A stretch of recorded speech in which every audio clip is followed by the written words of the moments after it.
Good evening, welcome to left and right. 15 ఏళ్ల క్రితం సమున్నత లక్ష్యంతో మొగ్గతొడిగిన ఓ ఉద్యమం 15 ఏళ్ల తర్వాత చూస్తే లక్ష్యాన్ని సాధించడమే కాదు, ఆ లక్ష్యం తాలూకు వచ్చిన సింహాసనాన్ని అధిరోహించి ప్రజల పాలనను నెత్తిమీద వేసుకొని ఇవాళ ప్లీనరీలు జరుపుకుంటోంది. తెలంగాణ రాష్ట్ర లక్ష్యమే ఏర్పాటే లక్ష్యంగా మొదలైన తెలంగాణ రాష్ట్ర సమితి ఉద్యమ స్థాయి నుంచి ఇవాళ ఫక్తు రాజకీయ పార్టీగా అవతారమెత్తి తెలంగాణ రాష్ట్రాన్ని సాధించడంతో పాటు తెలంగాణలో అధికారాన్ని కూడా సాధించి ఇప్పుడు రెండో ప్లీనరీ జరుపుకుంటోంది. రేపు ఖమ్మంలో ఆ పార్టీ 15వ ప్లీనరీ చాలా పెద్ద ఎత్తున జరగబోతోంది.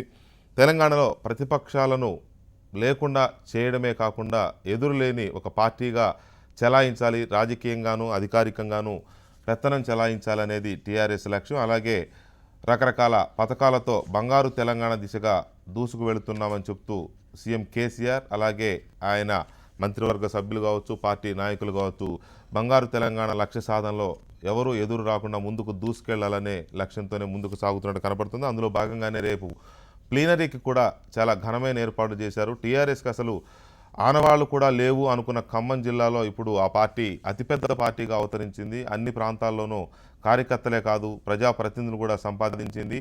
అలాగే కాంగ్రెస్ పార్టీలో చాలా బలమైన ఒకే ఒక బలమైన నాయకుడిగా ఉన్న అజయ్ కుమార్ను కూడా నిన్న పార్టీలో చేర్చుకొని అక్కడ వేరే పార్టీలకు అవకాశం లేకుండా చేసే ప్రయత్నంలో ఆ పార్టీ ముందుకు సాగుతోంది.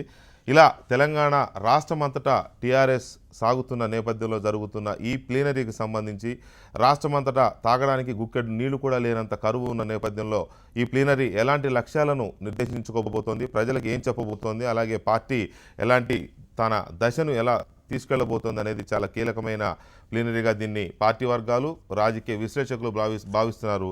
ఇదే ఇవాళ మన debate number 1.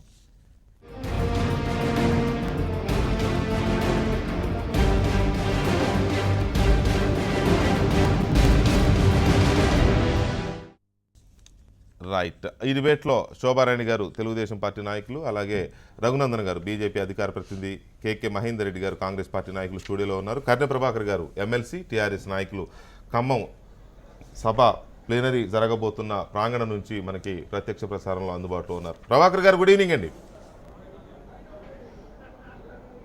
Good evening Venkatakrishna. Prabhakar గారు, ఈ ప్లీనరీ యొక్క 15 తీర్మానాలు, 15వ ప్లీనరీ కాబట్టి 15 తీర్మానాలు ప్రవేశపెట్టబోతున్నారు. రైట్, అది ఒక ఇదనుకోండి. ఈ ప్లీనరీ ప్రధానంగా దేని మీద దృష్టి పెట్టవచ్చు?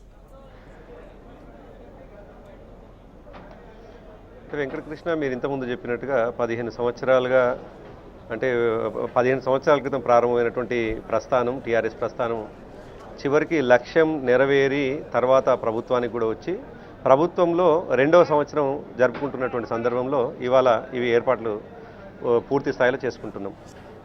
నిజానికి ఇవాళ మొన్న తెలంగాణ రాష్ట్రం వచ్చేంత వరకు ఒక విధమైనటువంటి ఒరవడి ఉంటే, తెలంగాణ రాష్ట్రం వచ్చేంత వరకు పార్టీ కార్యకర్తలకు దిశానిర్దేశం, పార్టీ కార్యకర్తలకు ఒకవైపు తీసుకుపోవాల్సినటువంటి పరిస్థితి ఉంటే, ఇవాళనేమో ప్రభుత్వము ఏం చేయబోతా ఉంది, ప్రభుత్వము ప్రజలకు ఏం చేయబోతా ఉంది, పార్టీ కార్యకర్తలని ఆ ప్రభుత్వ కార్యక్రమాల్లో ఏ విధంగా ఎమర్జ్ చేయబోతా ఉంది అనేటువంటి దానిపైన ఇవాళ ప్లీనరీ నిర్వహించుకోబోతా ఉన్నాం. మీరు చెప్పినట్టుగా దాదాపు 15 తీర్మానాలని ప్రవేశపెట్టబోతా ఉన్నాం. రేపు 10 గంటలకు ప్రారంభమవుతుంది. సో ఈ 15 తీర్మానాలు కూడా పూర్తిగా ప్రజా సంక్షేమ పథకాలు, అభివృద్ధి పథకాలు ప్లస్ ఈ ప్రభుత్వం అంటే అధికారంలో ఉన్నటువంటి ఏ పార్టీ అయినా ఆ ప్రభుత్వం చేయాల్సినటువంటి పనులన్నీ కూడా పార్టీ అనుసంధానంగా ఉండేటువంటి పరిస్థితులు ఉంటాయి. కాబట్టి డెఫినెట్గా పార్టీ కార్యకర్తలని ప్రభుత్వం చేస్తున్నటువంటి పనులలో భాగస్వామ్యం చేస్తూ ముందుకు తీసుకుపోయేటువంటి కార్యక్రమంలో భాగంగానే రేపు తీర్మానం మన ప్లీనరీ నిర్వహించబోతా ఉన్నాం. రైట్. మీరు తలపెట్టిన తీర్మానాల్లో మొదటిది సంక్షేమం.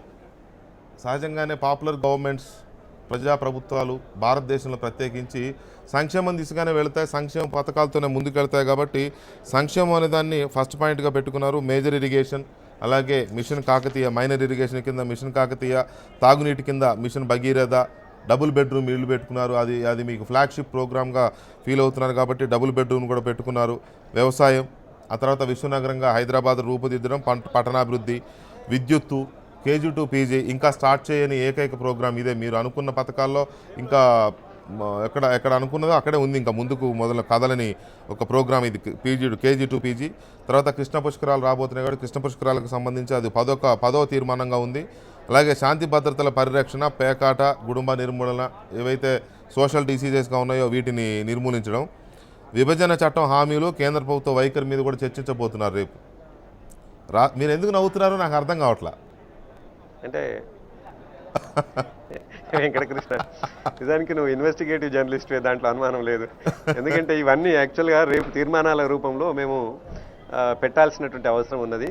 ఒక మీరు ఎక్కడి నుంచి సేకరించినారో ఆ సేకరించినటువంటిది పూర్తి స్థాయిలో అవునా కాదా అనే కంటే కూడా డెఫినెట్ గా వాటిపైనే చర్చ జరుగుతుంది. తీర్మానాల జాబితా ఇందులో పెద్ద నేను ఇన్వెస్టిగేట్ చేసి సంపాదించింది ఏం లేదు, మీలాంటి మిత్రులు ఇచ్చిందే. ఇదే పెద్ద సీక్రెట్ డాక్యుమెంట్. మేము ఇంకా రిలీజ్ చేయని డాక్యుమెంటేషన్ మీరు ముందే పెట్టేసరికి నేను అవుతున్నాను అంతే తప్ప వేరే. అయితే మీరు అన్నట్టుగా రెండు విషయాలు వెంకటకృష్ణ.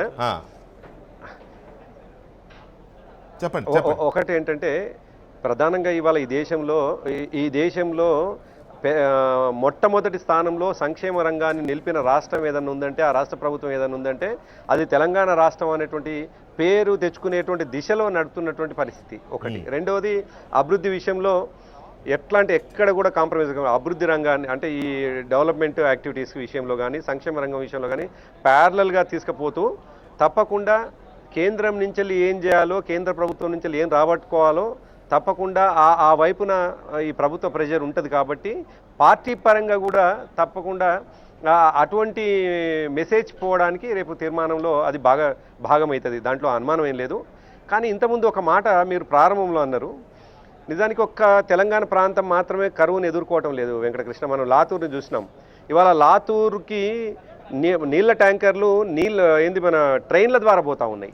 సో ఒక తెలంగాణకి పరిమితమై లేదు ఆ కరువు, ఆ అనావృష్టి అనేది నిజానికి ఇవాళ దేశం మొత్తంలో ఉన్నటువంటి అనావృష్టి. కాబట్టి అయినప్పటికీ ఎక్కడ వీలైతే అక్కడ కలెక్టర్ల దగ్గర డబ్బులు పెట్టేసి అవసరమైన కాడికి నీళ్లకు సంబంధించినటువంటి సహాయ చర్యలు కావచ్చు, అక్కడ అవసరమైనటువంటి చర్యలు తీసుకునేటట్టుగా కలెక్టర్ల దగ్గర కూడా డబ్బులు పెట్టి వెంటనే రియాక్ట్ అవుతున్నటువంటి సందర్భంలో ఒకవైపు ఆ పని జరుగుతుంటేనే మా పార్టీ ఏప్రిల్ 27 నాడైతే ఖచ్చితంగా చేసుకోవాలి కదా, మేము ఆ సాంప్రదాయాన్ని కొనసాగించాల్సిందే. కాబట్టి ఆ సాంప్రదాయంలో భాగంగానే ఇవాళ ఏప్రిల్ 27 నాడు, రేపు 27 నాడు ప్లీనరీ ప్లస్ సభ. అందుకే 2 రోజులు కాకుండా ఒకే రోజుతో కంప్లీట్ చేసుకుంటా ఉన్నాం మేము.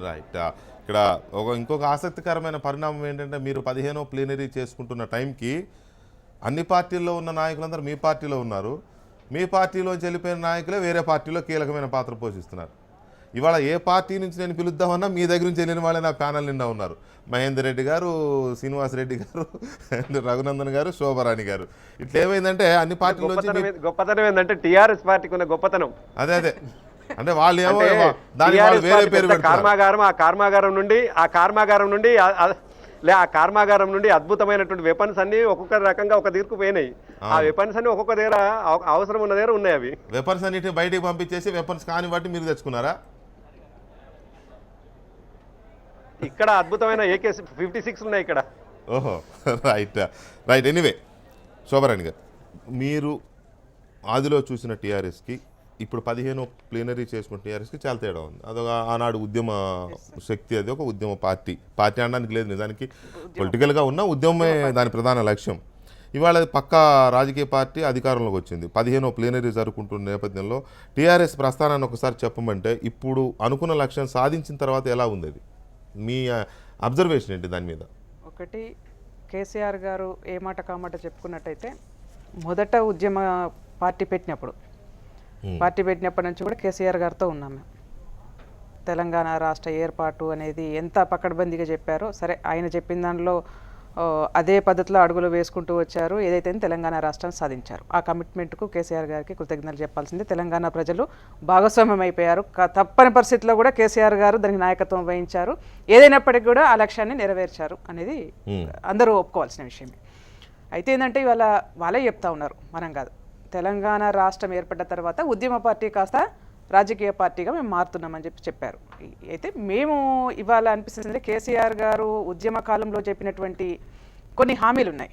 ఆ ఉద్యమ కాలంలో ఉద్రేకాలతో చెప్పినటువంటి హామీలుగా మేమైతే అనుకోవట్లేదు. తెలంగాణ రాష్ట్ర ప్రజలకు ఇచ్చినటువంటి హామీలుగా మేము అనుకుంటా ఉన్నాం.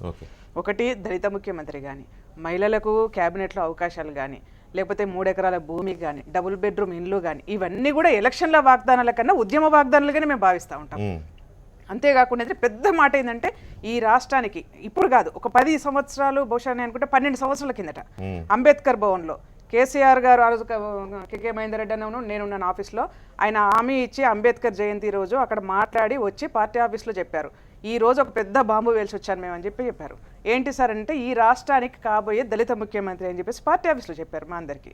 అంటే అదేం సార్ అంత పెద్ద మాట మీరెట్లా అన్నారు అని అంటే, లే ఈ రాష్ట్రానికి కావాల్సిందే వాళ్ళు, మీకు తెలియదు అంటే దళితులు ఈ రాష్ట్రాన్ని పరిపాలించాల్సిందే, అదే పెద్ద హిస్టరీగా మిగిలిపోతుంది అని చెప్పేసి మాట్లాడారు. ఇవాళ 12 సంవత్సరాల తర్వాత చూసినట్టయితే దళితులకు అసలు క్యాబినెట్లోనే అవకాశం లేని పరిస్థితి కనిపిస్తూ ఉన్నది. అంటే ఉద్యమ కాలంలో ఇచ్చినటువంటి మాటలన్నీ కూడా నిలబెట్టుకున్నట్టయితే ఉద్యమకారుడు ఇంకా గొప్పగా కనిపించేవాడని చెప్పేసి మేము భావిస్తూ ఉన్నాం.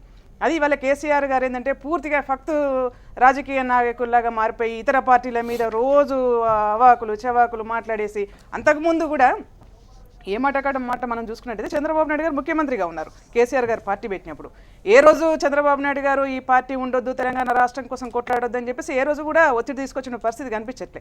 కానీ ఇవాళ తెలంగాణ రాష్ట్రం ఏ ఆత్మగౌరవం కోసం అయితే తెలంగాణ రాష్ట్రం అనుకున్నాము, ఇవాళ అదే రాష్ట్రంలో ఆత్మగౌరవం లేకుండా బతుకుతా ఉన్నారు తెలంగాణ ప్రజలు.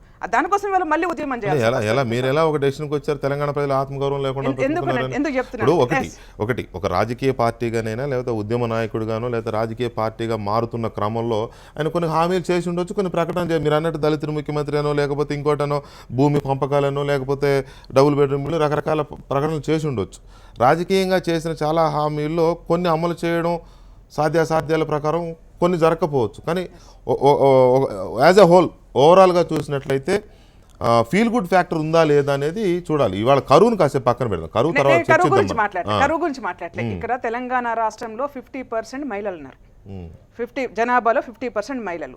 ఒక వర్గాన్ని 50% ఉన్నటువంటి మహిళలను అందరినీ కూడా పక్కన పెట్టినట్టుగా మేము భావిస్తున్నాం. ఎందుకంటే నిర్ణయాలు చేసే దానిలో భాగస్వామ్యం చేయకుండా మహిళలకి ఎట్లా న్యాయం చేస్తారు చెప్పండి? ఒక స్త్రీ శిశు సంక్షేమ శాఖ మంత్రిగా తుమ్మల నాగేశ్వరరావు గారు ఉన్నారు, ఒక దళిత సంక్షేమ మంత్రిగా, అభివృద్ధి కమిటీ చైర్మన్గా జగదీశ్వర్ రెడ్డి గారు ఉన్నారు, మంత్రిగా జగదీశ్వర్ రెడ్డి గారు ఉన్నారు. నేను అనేది ఏంటంటే ఆయా వర్గాలకు సంబంధించినటువంటి వాళ్ళను ప్రోత్సహించినట్టయితే బాగుండేదని. ఇక్కడ దళితులు, మహిళలు, లేకపోతే బడుగు బలహీన వర్గాలను పక్కన పెట్టేసి ఒకటే వర్గం వాళ్ళు పరిపాలించాలని ఒక కాన్సెప్ట్ తీసుకొస్తున్నారేమో తెలంగాణ అని చెప్పేసి మాకు అనిపిస్తా ఉంది. ఏ ఆత్మగౌరవం లేకుండా ఎందుకు బతుకుతున్నామని చెప్తా ఉన్నా అంటే, నేను అనేక మార్లు కేసీఆర్ సమ్మక్క సారక్క చాకలి ఐలమ్మ రాణి రుద్రమదేవి పోరాటాల స్ఫూర్తి అని చెప్పేసి మాట్లాడిచ్చారు మాతో, ఆయన మాట్లాడారు. ఎక్కడ కూడా వెంకటకృష్ణ గారు, బహుశా నేను అనుకుంటాను ప్రపంచంలో ఎక్కడ కూడా ఇట్లాంటి ఉద్యమం జరిగి ఉండకపోవచ్చు తెలంగాణ ఉద్యమం లాంటి. అందులో ముఖ్యంగా మహిళల పాత్ర నేను తక్కువ అంచనా వేయాల్సిన అవసరం లేదు. ఎక్కడ మీటింగ్ కనబడ్డా, ఎక్కడ మీటింగ్ పెట్టినా తెలంగాణ రాష్ట్ర జెండా పట్టుకున్న ప్రతి ఒక్కరి చేతులలో నెత్తి మీద బోనమో బతుకమో పట్టుకొని ప్రతి మీటింగ్ జరిగింది. అది మామూలు ఉద్యమంగా మనం భావించాల్సిన అవసరం లేదు. అదే చెప్తున్నాను, ఒక సంస్కృతి సాంప్రదాయం, ఒక అమ్మవారిని కూడా నెత్తి మీద పెట్టుకొని దాన్ని కూడా ఉద్యమంగా మలిచినటువంటి ఘన చరిత్ర ఒక తెలంగాణ మహిళలకే ఉంది. అట్లాంటి మహిళల్ని వల్ల తెలంగాణ రాష్ట్రంలో పక్కకు పెట్టారని చెప్పేసి మేము భావిస్తాం. ప్రభాకర్ గారు ఈ ప్లేనరీలో మహిళలకు సంబంధించిన చర్చ, మహిళా అభివృద్ధి కావచ్చు, సంక్షేమం కావచ్చు, లేకపోతే వాళ్ళకి ప్రాధాన్యత, రాజకీయ పరమైన ప్రాధాన్యత చర్చ జరిగే అవకాశం, ఎందుకంటే నేను ఇప్పుడు చూశాను, వారు అన్న తర్వాత చూస్తే ఈ 15 తీర్మానాల్లో మహిళా ప్రస్తావన లేదు అంశాల్లో. సో అందువల్ల ఎలాంటి చర్చ జరిగే అవకాశం ఉంది? ఒక విమర్శ అయితే ఉంది క్యాబినెట్లో కానీ, లేకపోతే ఇతరత్ర ప్రయారిటీ లేదనే ఒక విమర్శ అయితే ఉంది, కాబట్టి ఇకనైనా దాన్ని మారుస్తారా ఈ ప్లేనరీతో?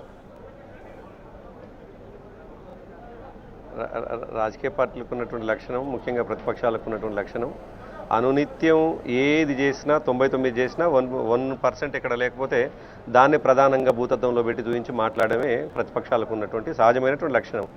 దాన్ని ఈ ఒక టీఆర్ఎస్ పార్టీ, ముఖ్యంగా ఈ ప్రభుత్వం ఏం అతిథులు కాదు, ఏ ప్రభుత్వంలో ఉన్నా ఈ సహజంగా వస్తున్నటువంటి విమర్శ. కానీ మేము ఎట్లా పోతున్నాం, ఏ వర్గాల వైపు పోతా ఉన్నాం, ఏ వర్గాలకి వాళ్ళ అభివృద్ధి జరుగుతూ ఉంది, ఏ వర్గాలకి వాళ్ళ సంక్షేమ పథకాలు అందుతున్నాయి, ఆ కాన్సెప్ట్తో చూడాల్సినటువంటి అవసరం ఉన్నది. ఇవాళ మహిళల కష్టాలని చూసినటువంటి వాళ్ళు ఎవరు, మహిళల గురించి మాట్లాడినటువంటి వాళ్ళు ఎవరు? మహిళ బిందె పట్టుకొని రోడ్డు మీద కోసుల కొద్ది నడుచుకుంటూ పోతుంటే కనీసం వాళ్ళ గురించి మాట్లాడలేనటువంటి వాళ్ళు, పదవుల కోసం నా ఒక్కరికి పదవి వస్తే చాలు అనేటువంటి ఆలోచించినటువంటి వాళ్ళు ఉన్నారు గతంలో. కానీ ఇవాళ రోడ్డు మీద మహిళ కనిపించొద్దు అంటే తెలంగాణ ప్రతి ఆడబిడ్డ ఆత్మగౌరవంగా ఇంట్లోనే ఉండాలని చెప్పేసి ఆలోచించింది. ఇవాళ ఆత్మగౌరవంతో తల ఉంచుకునే పరిస్థితి ఇవాళ తెలంగాణకు లేదు.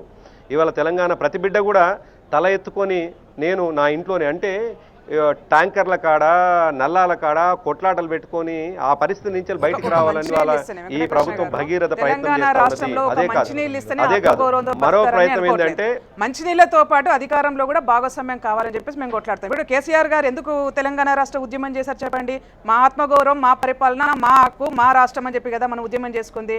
ఇప్పుడు తెలంగాణ రాష్ట్రంలో కూడా మంచినీళ్ళు ఇస్తే బిందె పట్టుకొని పోతేనే ఆత్మగౌరవం కాదు కదా. ఇంకా అనేక సమస్యలు ఉన్నాయి. మహిళలను మహిళలుగా చూడండి, మనుషులుగా చూడండి, ఓటర్లుగా కాదు. మీ తెలంగాణ రాష్ట్ర ప్రభుత్వంలో భాగస్వామ్యం కల్పించండి అని చెప్పేసి మేము అడుగుతున్నాం. దాని తప్పేముంది చెప్పండి? రైట్. వెంకటకృష్ణ, ఇవాళ తెలంగాణ ప్రాంతంలో మహిళా రైతు లేని పరిస్థితి. ఇవాళ వ్యవసాయం నాశనం అయిపోయి ఉన్నటువంటి పరిస్థితి. వ్యవసాయం అంటేనే తెలంగాణ ప్రాంతానికి కాదేమో, వ్యవసాయం అంటేనే అది కాలువల కింద ఉండి లేకపోతే ఆల్మోస్ట్ బ్యారేజ్ల కింద ఉన్నటువంటి వాళ్ళదేమో అన్నటువంటి పరిస్థితి నెట్టవేటటువంటి తెలంగాణ మహిళ కావచ్చు, తెలంగాణ రైతు ఇవాళ ఆత్మగౌరవంతో ఉండాలని చెప్పేసి ఇవాళ మిషన్ కాకతీయ కావచ్చు, ప్రాజెక్టుల రీడిజైనింగ్ పేరు మీద తెలంగాణలో 1 కోటి ఎకరాల నీళ్ల కోసం ప్రయత్నం చేస్తూ ఇవాళ తెలంగాణలో ప్రతి బిడ్డ కూడా ఆత్మగౌరవంతో తలెత్తుకోవాలని చెప్పేసి ప్రయత్నం చేస్తా ఉంది ప్రభుత్వం. సో ఆత్మగౌరవానికి తెలంగాణలో ఎక్కడ కొదవలేదు. ఆత్మగౌరవం చచ్చిపోయి గతంలో తెలంగాణ ప్రజలు ఆత్మగౌరవంతో చచ్చిపోయి గతంలో తెలంగాణ సమైక్య రాష్ట్రంలో ఉన్నారు. ఆ బాధల నుంచి విముక్తి పొంది తెలంగాణ రాష్ట్రంలో 2 సంవత్సరాల క్రితం అడుగుపెట్టి ఆత్మగౌరవంతో తలెత్తుకొని తిరుగుతా ఉంది తెలంగాణ. పర్యవసానమే దేనికైనా ప్రామాణికమైంది. వెంకటకృష్ణ ఒకటే మాట ఏదైనా దానికి ప్రామాణికం ఏమిటంటే ఎన్నికల్లో వచ్చే ఫలితాలే ప్రామాణికం. కాబట్టి ఆ ఎన్నికల్లో వచ్చేటువంటి ప్రామాణిక ఫలితాలు ఏమిటి? ఇవాళ తెలంగాణలో ఎక్కడ ఎన్నికలు జరిగినా టీఆర్ఎస్ పార్టీ వైపు ఎందుకున్నారంటే ఈ ప్రభుత్వం చేస్తున్న అభివృద్ధి సంక్షేమ పథకాలు మమ్మల్ని ఆత్మగౌరవంగా నిలబెడుతుంది పార్టీ కాబట్టి మేము ఓటేస్తున్నాం అని చెప్పేసి ఇవాళ మిగతా పార్టీలకు డిపాజిట్లు లేకుండా ఓటేసి ఇవాళ తెలంగాణ ప్రజలు టీఆర్ఎస్ పార్టీ రఘునందన్ గారు, ఇక్కడ ఈ దేశంలో చాలా పార్టీలు వస్తూ ఉంటాయి, పోతూ ఉంటాయి, రాజకీయ పార్టీలు. కానీ టీఆర్ఎస్కి ఒక ప్రత్యేకత ఉంది. ఎందుకంటే అది ఉద్యమంతో స్టార్ట్ అయ్యి ఉద్యమ పార్టీగా వచ్చి రాజకీయ పార్టీగా వచ్చింది. అంటే ఉద్యమ పార్టీగా వచ్చినప్పుడు దానికి కొన్ని ప్రజలకు సంబంధించిన లక్షణాలు ఎక్కువగా ఉంటాయి రాజకీయ లక్షణాల కంటే. రాజకీయ పార్టీగా మారినా కేసీఆర్ గారు భక్తు రాజకీయ పార్టీని ప్రకటించినా దానికి ప్రజలకు సంబంధించిన ఆకాంక్షలు అవే లక్ష్యాలుగా ఉంటుంది పార్టీ. దాని ప్రస్థానం ఎలా ఉంది? మీ అబ్జర్వేషన్ చూస్తే ఎక్కడ మొదలైందో ఆ దిశగా వెళుతుందా? తెలంగాణ రాష్ట్రం అనే ఏకైక లక్ష్యం సాధించిన తర్వాత దాని లక్ష్యాలు, దాని దిశ ఇవన్నీ మారిపోయినాయి. 100% మారిపోయినాయి వెంకటకృష్ణ గారు. మేము ఈరోజంతా కోర్టులో నిలిచాను, ఇప్పుడు వచ్చినాం 5 గంటల దాకా కోర్టులో నిలిచిపెట్టినారు. తెలంగాణ ఉద్యమంలో పార్టిసిపేట్ అయిన కేసులన్నీ ఎత్తేసినామని చెప్పినారు. ఇంకా మళ్ళీ సకల జనుల సమ్మె సందర్భంగా జరిగినటువంటి ఒక గలాట కేసులో ఉదయం 10:30కు పోతే ఇప్పటిదాకా ఉన్నాం. నేనే కాదు, మా జిల్లాలో మొన్నటిదాకా ప్రెసిడెంట్గా ఉండి మాజీ ఎమ్మెల్సీ ఉన్న ఆర్ సత్యనారాయణ మీద రేపు ఒక కేసులో జడ్జిమెంట్ రాబోతా ఉంది. Case is reserved for judgement అని. బీరా యాదవ్, ఆర్ సత్యనారాయణ, చాలామంది పిల్లలు అప్పుడు మాతో ఉద్యమంలో ఉన్న వాళ్ళ మీద కూడా మళ్ళీ ట్రయల్ స్టార్ట్ చేసినారు. మా మీద ఈరోజు ఫ్రెష్గా సమన్స్ ఇష్యూ అయితే మేము ఈరోజు ఉదయం పోయి సాయంత్రం దాకా కోర్టులో నిల్చొని వచ్చినాం. ఇంకా చాలా కేసులు రీఓపెన్ అవుతా ఉన్నాయి, మళ్ళీ అన్ని సమన్స్ వస్తూ ఉన్నాయి. పిల్లలంతా గందరగోళమైనటువంటి పరిస్థితిలోకి నెట్టివేయబడ్డారు. తెలంగాణ రాష్ట్రం వచ్చి కేసీఆర్ గారు ముఖ్యమంత్రి అయిన తర్వాత జరుపుకుంటున్న 2వ ప్లీనరీలో ఇంకా కేసులు ఎత్తివేయబడకుండా ఇంకా మీ సొంత జిల్లాలు కూడా చాలామంది కేసులకు తిరుగుతున్నటువంటి వాళ్ళు ఉన్నారు. ఉద్యమంలో మొత్తం కేసులు ఎత్తేసినామని చెప్పిన మీరు మరి ఈ కేసులన్నీ ఎక్కడి నుంచి వచ్చినా, ఎందుకు రీఓపెన్ అవుతా ఉన్నాయి? పోనీ ప్రతిపక్షాలనే టార్గెట్ చేసుకొని లేదా మీకు నచ్చని నాయకులనే టార్గెట్ చేసి కొన్ని కేసులను పెండింగ్ పెట్టినారా? ఏంది విషయం అనేది ప్రజలకు చెప్పాల్సినటువంటి అవసరం ఉంది. కేసు నెంబర్ 199/2016 పోలీస్ పటాన్చెరు లోపల మొదటి ముద్దాయిగా నేనే ఉన్నాను. ఇప్పటిదాకా అక్కడే నిల్చొని వచ్చినాం. ఇది ఒక అంశం. ఇంకా తెలంగాణ రాష్ట్రం వస్తే కేసులు ఉండేవి, గొప్పగా ఉంటుంది, తెలంగాణ ఉద్యమంలో ఉన్న కేసులన్నీ పోతాయి అన్నారు. ఏది జరగలేదనేది 100% వాస్తవం. శోభ గారు కొన్ని ఇష్యూస్ రేజ్ చేసినారు, కర్ణ ప్రభాకర్ గారు చెప్పేందుకు ప్రయత్నం చేస్తూ ఉన్నారు. ఇప్పుడు ఇంకా ట్యాంకర్లు వస్తలేవా ఊర్లలోకి? ఇంకా నీళ్ళ కోసం కొట్లాడుకుంటలేరా? ఇంకా అంతా 120 గ్రామాలకి మొట్టమొదట మేము సిద్దిపేట మానేరు నుంచి తీసుకొచ్చి నీళ్ళు ఇచ్చినామన్న సిద్దిపేట నియోజకవర్గంలో కూడా ఇంకా బాల వికాస్ అనే వరంగల్ జిల్లాకు సంబంధించినటువంటి ఒక స్వచ్ఛంద సంస్థ ఇంకా వచ్చి ప్లాంట్లు ఓపెన్ చేసి పోతూనే ఉంది. ఎందుకు వస్తూ ఉంది ఆ పరిస్థితి? కాబట్టి 100% మేమేదో మిషన్ భగీరథ చేసినాం, మిషన్ కాకతీయ చేసినాం, ఇవి కాదు చెప్పాల్సింది. అక్కడ వాటి ఫలితాలు ఇంకా రాలేదు ప్రజలకి, అవి ఇంకా ఆచరణలోకి రాలేదు. మిషన్ కాకతీయ ఏం జరుగుతూ ఉంది? నిన్ననే ఒక చర్చ చూసినాం మేము. ఎన్జీఆర్ఏ మీరే పెట్టినట్టున్నారు. ఎన్జీఆర్ఏ ఏం చెప్పింది, అందులో డబ్బులు ఎట్టిపోతూ ఉన్నాయి, అవి ఎట్లా దుర్వినియోగం అవుతా ఉంది అనేది చాలామంది చెప్తూనే ఉన్నారు పెద్దలు. దాంట్లో కూడా ఇవన్నీ పక్కన పెట్టండి వెంకటకృష్ణ గారు. అసలు భారత రాజ్యాంగాన్ని వీళ్ళు గౌరవిస్తున్నారా, గౌరవిస్తలేరా? అసలు రాజ్యాంగం మీద ఈ ముఖ్యమంత్రి గారి గౌరవం ఉందా లేదా? వేరే పార్టీలో గెలిచిన వాళ్ళని వీళ్ళు మంత్రులు ఎట్లా తీసుకుంటారు? భారత రాజ్యాంగాన్ని మీరు ఏ పార్టీ గౌరవిస్తూ ఉన్నారు? ఎన్నికలలో మాకు బాగా సక్కంగా ఫలితాలు వస్తున్నాయి, మా పరిపాలన చూసి 100కి 100 మార్కులు వేసారని చెప్తారు కదా కర్ణ ప్రభాకర్ గారు. ఎందుకు మరి పార్టీలు మారిన వాళ్ళందరితో రాజీనామా చేయించలేదు?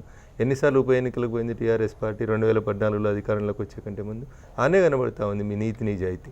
ఏ మందలు కడితేంది మన మందలు ఈనాలు అనేటువంటి సామెత, ఉద్యమంలో చెప్పిన సామెతను ఇలా అసెంబ్లీ వచ్చినప్పుడు ఏం చెప్పినారు? మొట్టమొదటి స్పీచ్ జూన్ 2014లో ముఖ్యమంత్రి గారు 29వ రాష్ట్రం ఇది గొప్పగా ఉంటుంది, ఆదర్శంగా ఉంటుంది మిగతా రాష్ట్రాలకు. ఏం ఆదర్శంగా ఉన్నారు? పక్క పార్టీల ఎమ్మెల్యేలందరినీ తీసుకొని 2014లో జాయిన్ అయిన ఒక ఎమ్మెల్యే, 2015లో ఒక మంత్రి అయిన ఒక ఎమ్మెల్యే, 2016లో వచ్చినటువంటి ఫ్లోర్ లీడర్ను అందరిని కలిపి ఆ పార్టీని మెర్జ్ చేసుకుంటారని చెప్పి ఎక్కడన్నా భారత రాజ్యాంగంలో ఉందా? విలువలు, నైతికత, సాంప్రదాయాలు, కొత్త సాంప్రదాయాలు గివా వీళ్ళు చెప్పేటి. కేసులు ఎత్తేయలేదు. మీరు చెప్పిన అన్ని రాజకీయ పార్టీలకు ఉండాల్సిన అన్ని అవలక్షణాలు మీ పార్టీకి ఉన్నాయని మీరు చెప్తూనే ఉన్నారు. ప్రతిపక్షాలు కావాలని చిన్న చిన్న అంశాలని పెద్దగా విమర్శిస్తున్నాయని చెప్తా ఉన్నారు కర్ణ ప్రభాకర్ గారు. ఎందుకు ప్రజలు మీకు అబ్జల్యూట్గా మెజారిటీ ఇచ్చి 63 మంది ఎమ్మెల్యేలు ఇచ్చారు? ఎందుకు భయపడుతున్నారు? లేదా వస్తున్న వాళ్ళందరితో రాజీనామా చేయించి తీసుకోండి. అది స్పీకర్ నిర్ణయం అని సింపుల్గా తప్పించుకున్నట్టు. ఇందాక శోభారాణి గారు 4 సార్లు అడిగితే కూడా మంత్రులు మహిళలు ఎందుకు లేరు అని అడిగితే వారు మహిళల గురించి చెప్పకుండా మహిళల ఆత్మాభిమానం కోసం మేము నల్ల నీళ్ళు ఇచ్చినాం, మహిళల ఆత్మాభిమానం కోసం మిషన్ కాకతీ చేసినాం అని చెప్తా ఉన్నారు. ఇన్ని చేసినా మీరు ఒకరికి మంత్రి పదవి ఎందుకు రాలేదో చెప్పని చెప్పండి. మీరు ఇంట్రోలో చెప్పారు ముందే చాలామంది. ఇక్కడ అంతా తెలంగాణ ఉద్యమంలో పనిచేసిన వాళ్ళు ఉన్నారు, తెలంగాణ ఉద్యమంలో లేని వాళ్ళందరూ వచ్చి క్యాబినెట్లో కూర్చున్నారంటే ఉద్యమంలో చేసిన కర్ణ ప్రభాకర్ గారికి ఎమ్మెల్సీతో తృప్తి పడాల్సి వచ్చింది. ఉద్యమంలో లేని వాళ్ళందరికీ బుగ్గకారులు వచ్చేస్తామని. అదేంటంటే మేము ఎప్పుడు మంత్రి పదవులు అడగలేదు, మేము పదవుల కోసం పనిచేయలేదు, మేము తాగదనలేం అని చెప్పి సమర్థించుకుంటూ ఉంటారు. ప్రజలు అడుగుతూ ఉన్నారు అక్కడ. రేపు ప్లీనరీలో మీరు ముందు వరుసలో చూడండి వెంకటకృష్ణ గారు, మేము ఇప్పుడే చెప్తా ఉన్నాం.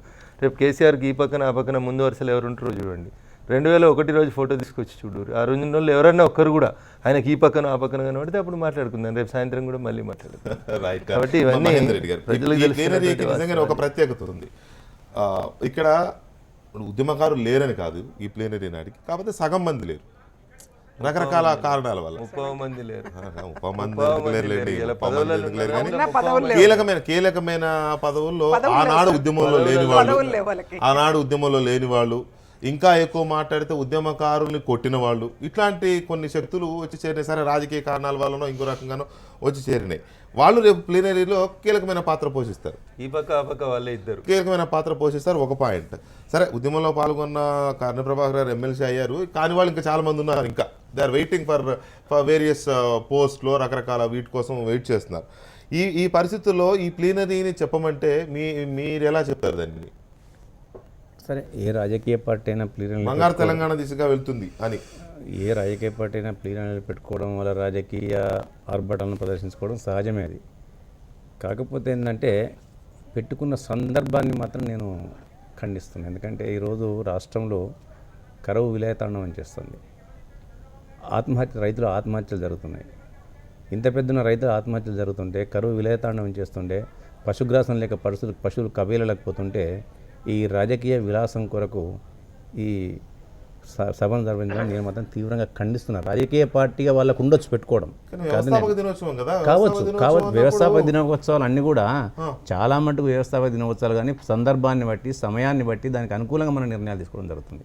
ఇవాళ మామూలుగా ఒక పార్టీ ఆఫీసులో పెట్టుకుని దాన్ని సంధించవచ్చు.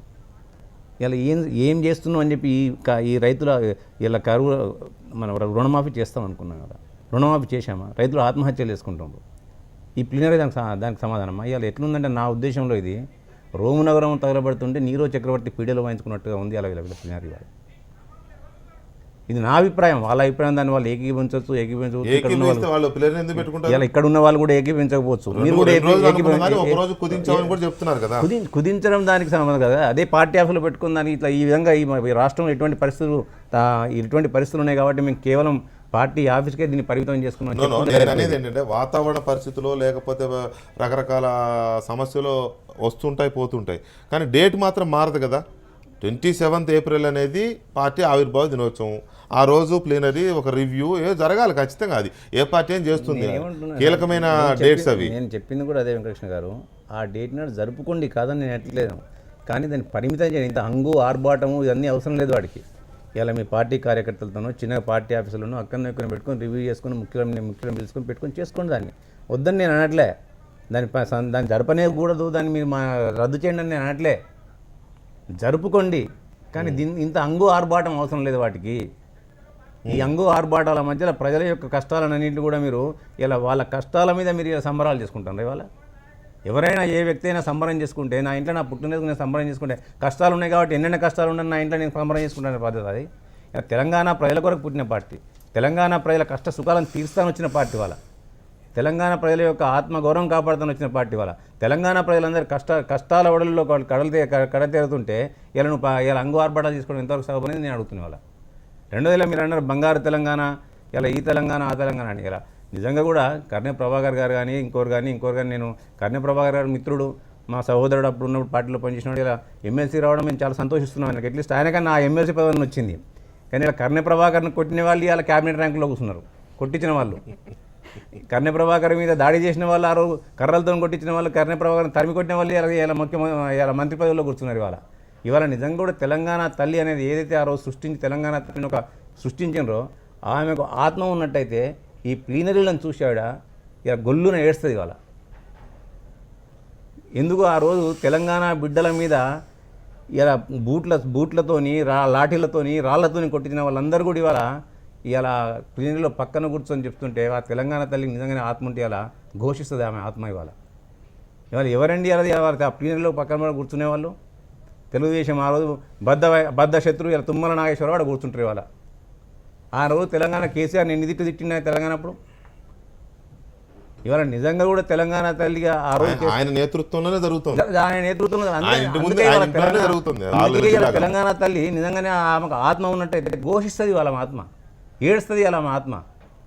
ఇటువంటివి తెలంగాణ వ్యతిరేకమైన పనులు చేసిన వాళ్ళందరినీ కూడా ఇలా తెలంగాణకు మేము గొప్పగా సేవలు చేసిన వీళ్ళు తెలంగాణ బంగారు తెలంగాణ ఏ విధంగా తీసుకొస్తారు? బంగారు తెలంగాణ ఉద్యమంలో మనస వాచ కర్మణ ఉండి పోరాడిన వారికి తెలంగాణ కష్టాలు సుఖాలు ఎతలు కథలని తెలుస్తాయి. అలా వాళ్ళందరూ ఆ రోజు పవర్ అనుభవించారు, ఈరోజు పవర్ అనుభవించారు, మళ్ళీ నాకు వచ్చినారు. వాళ్ళకి తెలంగాణ కష్టాలు సుఖాలు ఎతలు కథలు ఏం తెలుస్తాయండి వాళ్ళకి? ఇవాళ ఇలా బంగారు తెలంగాణ ఏ విధంగా సాధిస్తారండి వాళ్ళు? ఇవాళ బంగారు తెలంగాణ కాదు వాళ్ళు సాధించేది, వాళ్ళ బంగారు భవిష్యత్తు కొరకు ఇలా వాళ్ళ కూర్చో. రాజకీయ నాయకులకి శ్రీనివాస్ రెడ్డి గారు సహజంగా రాజకీయ నాయకులకి ఎవరికైనా రాజకీయాల్లో ఉండేదే ఇంతో అంతో అధికారాలు రావాలని, పదవులు రావాలని రకరకాలు ఉంటాయి. మహేందర్ రెడ్డి గారు మాట్లాడినా, రఘునందన్ గారు మాట్లాడినా ఉద్యమ పార్టీ ఇలా అవుతుందనే ఒక బాధతో మాట్లాడుతున్నారు అనుకోవాలా, లేకపోతే మంచి కీలకమైన టైంలో మేము ఆ పార్టీలో లేకుండా వెళ్ళాం, శోభారాణి గారితో సహా కీలకమైన టైంలో అధికారంలోకి వచ్చిన టైంలో అధికారాన్ని అనుభవించే టైంలో మేము ఆ పార్టీలో లేకుండా పోయాం, ఇంక్లూడింగ్ యువర్ సెల్ఫ్ మీతో సహా లేకుండా పోయామని ఒక రకమైన దుగ్ధతో మాట్లాడింది. ఎందుకంటే చూసే వాళ్ళకి ఆ రకమైన డౌట్ కూడా వస్తుంది, కొంతమందికి రావచ్చు, అందరికి రాకపోయినా వీళ్ళు లేరు కాబట్టి అట్లే మాట్లాడతారులే అనే ఒక అనుమానం రావచ్చు. సో అలా దుగ్ధతో వస్తున్న కామెంట్స్ అవి. అంతకంటే ముందు ఒక చిన్న విషయం చెప్పండి. 2001 తర్వాత జరిగిన ప్లీనరీలో అది జలదృశ్యం, ఆ రోజు జనదృశ్యం, ఉద్యమకారుల త్యాగాల ఫలం సంకల్ప బలం ఆ రోజు కనబడ్డది. ఈరోజు ఏం జరుగుతూ ఉంది? ఘనదృశ్యం అంటే బంగారం అంతా ఇంట్లో వేసుకోవాలనే ఘన పదార్థం దృశ్యం. ఉద్యమకారుల ఆత్మహత్యలు చేసుకుంటూ ఉద్యమ ద్రోహులను అందలం ఎక్కిస్తున్న దృశ్యం. పోలికే లేదు. 2001లో 2002లో జరిగిన ప్లీనరీలకు 2016లో జరుగుతున్న ప్లీనరీకి పోలికే లేదు. ఇటువంటి ప్లీనరీల్లో మేము పాల్గొనలేదు అని చెప్పి మేము గర్వంగా ఫీల్ అవుతాం.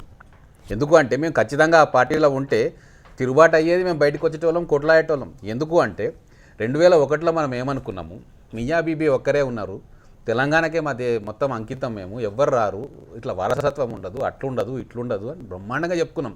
ఈరోజు ఏం జరుగుతూ ఉంది?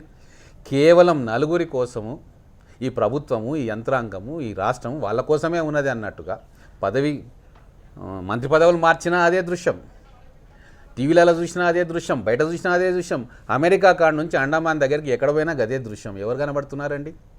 పోరాటం చేసి త్యాగాలు చేసిన కన్నె ప్రభాకర్లు, XYZలు కనబడుతున్నారా ఎక్కడన్నా? ఇది తెలంగాణ రాష్ట్ర సమితియేనా? ఎట్టి పరిస్థితుల్లో ఇది కాదు, తెలంగాణ ద్రోహుల సమితి ఇది. ఉండొచ్చు కొంతమంది పల్లకిని బోయిలు మోసేటోళ్ళు మోస్తూనే ఉంటారు వాళ్ళు, కానీ ఎక్కటోళ్ళు ఎవరు? ఊరేగుతున్నది ఎవరు? ఇది స్పష్టంగా ప్రజలకు అర్థమైతే లేదా? వస్తుంది, రిజల్ట్ కూడా ఖచ్చితంగా వస్తుంది.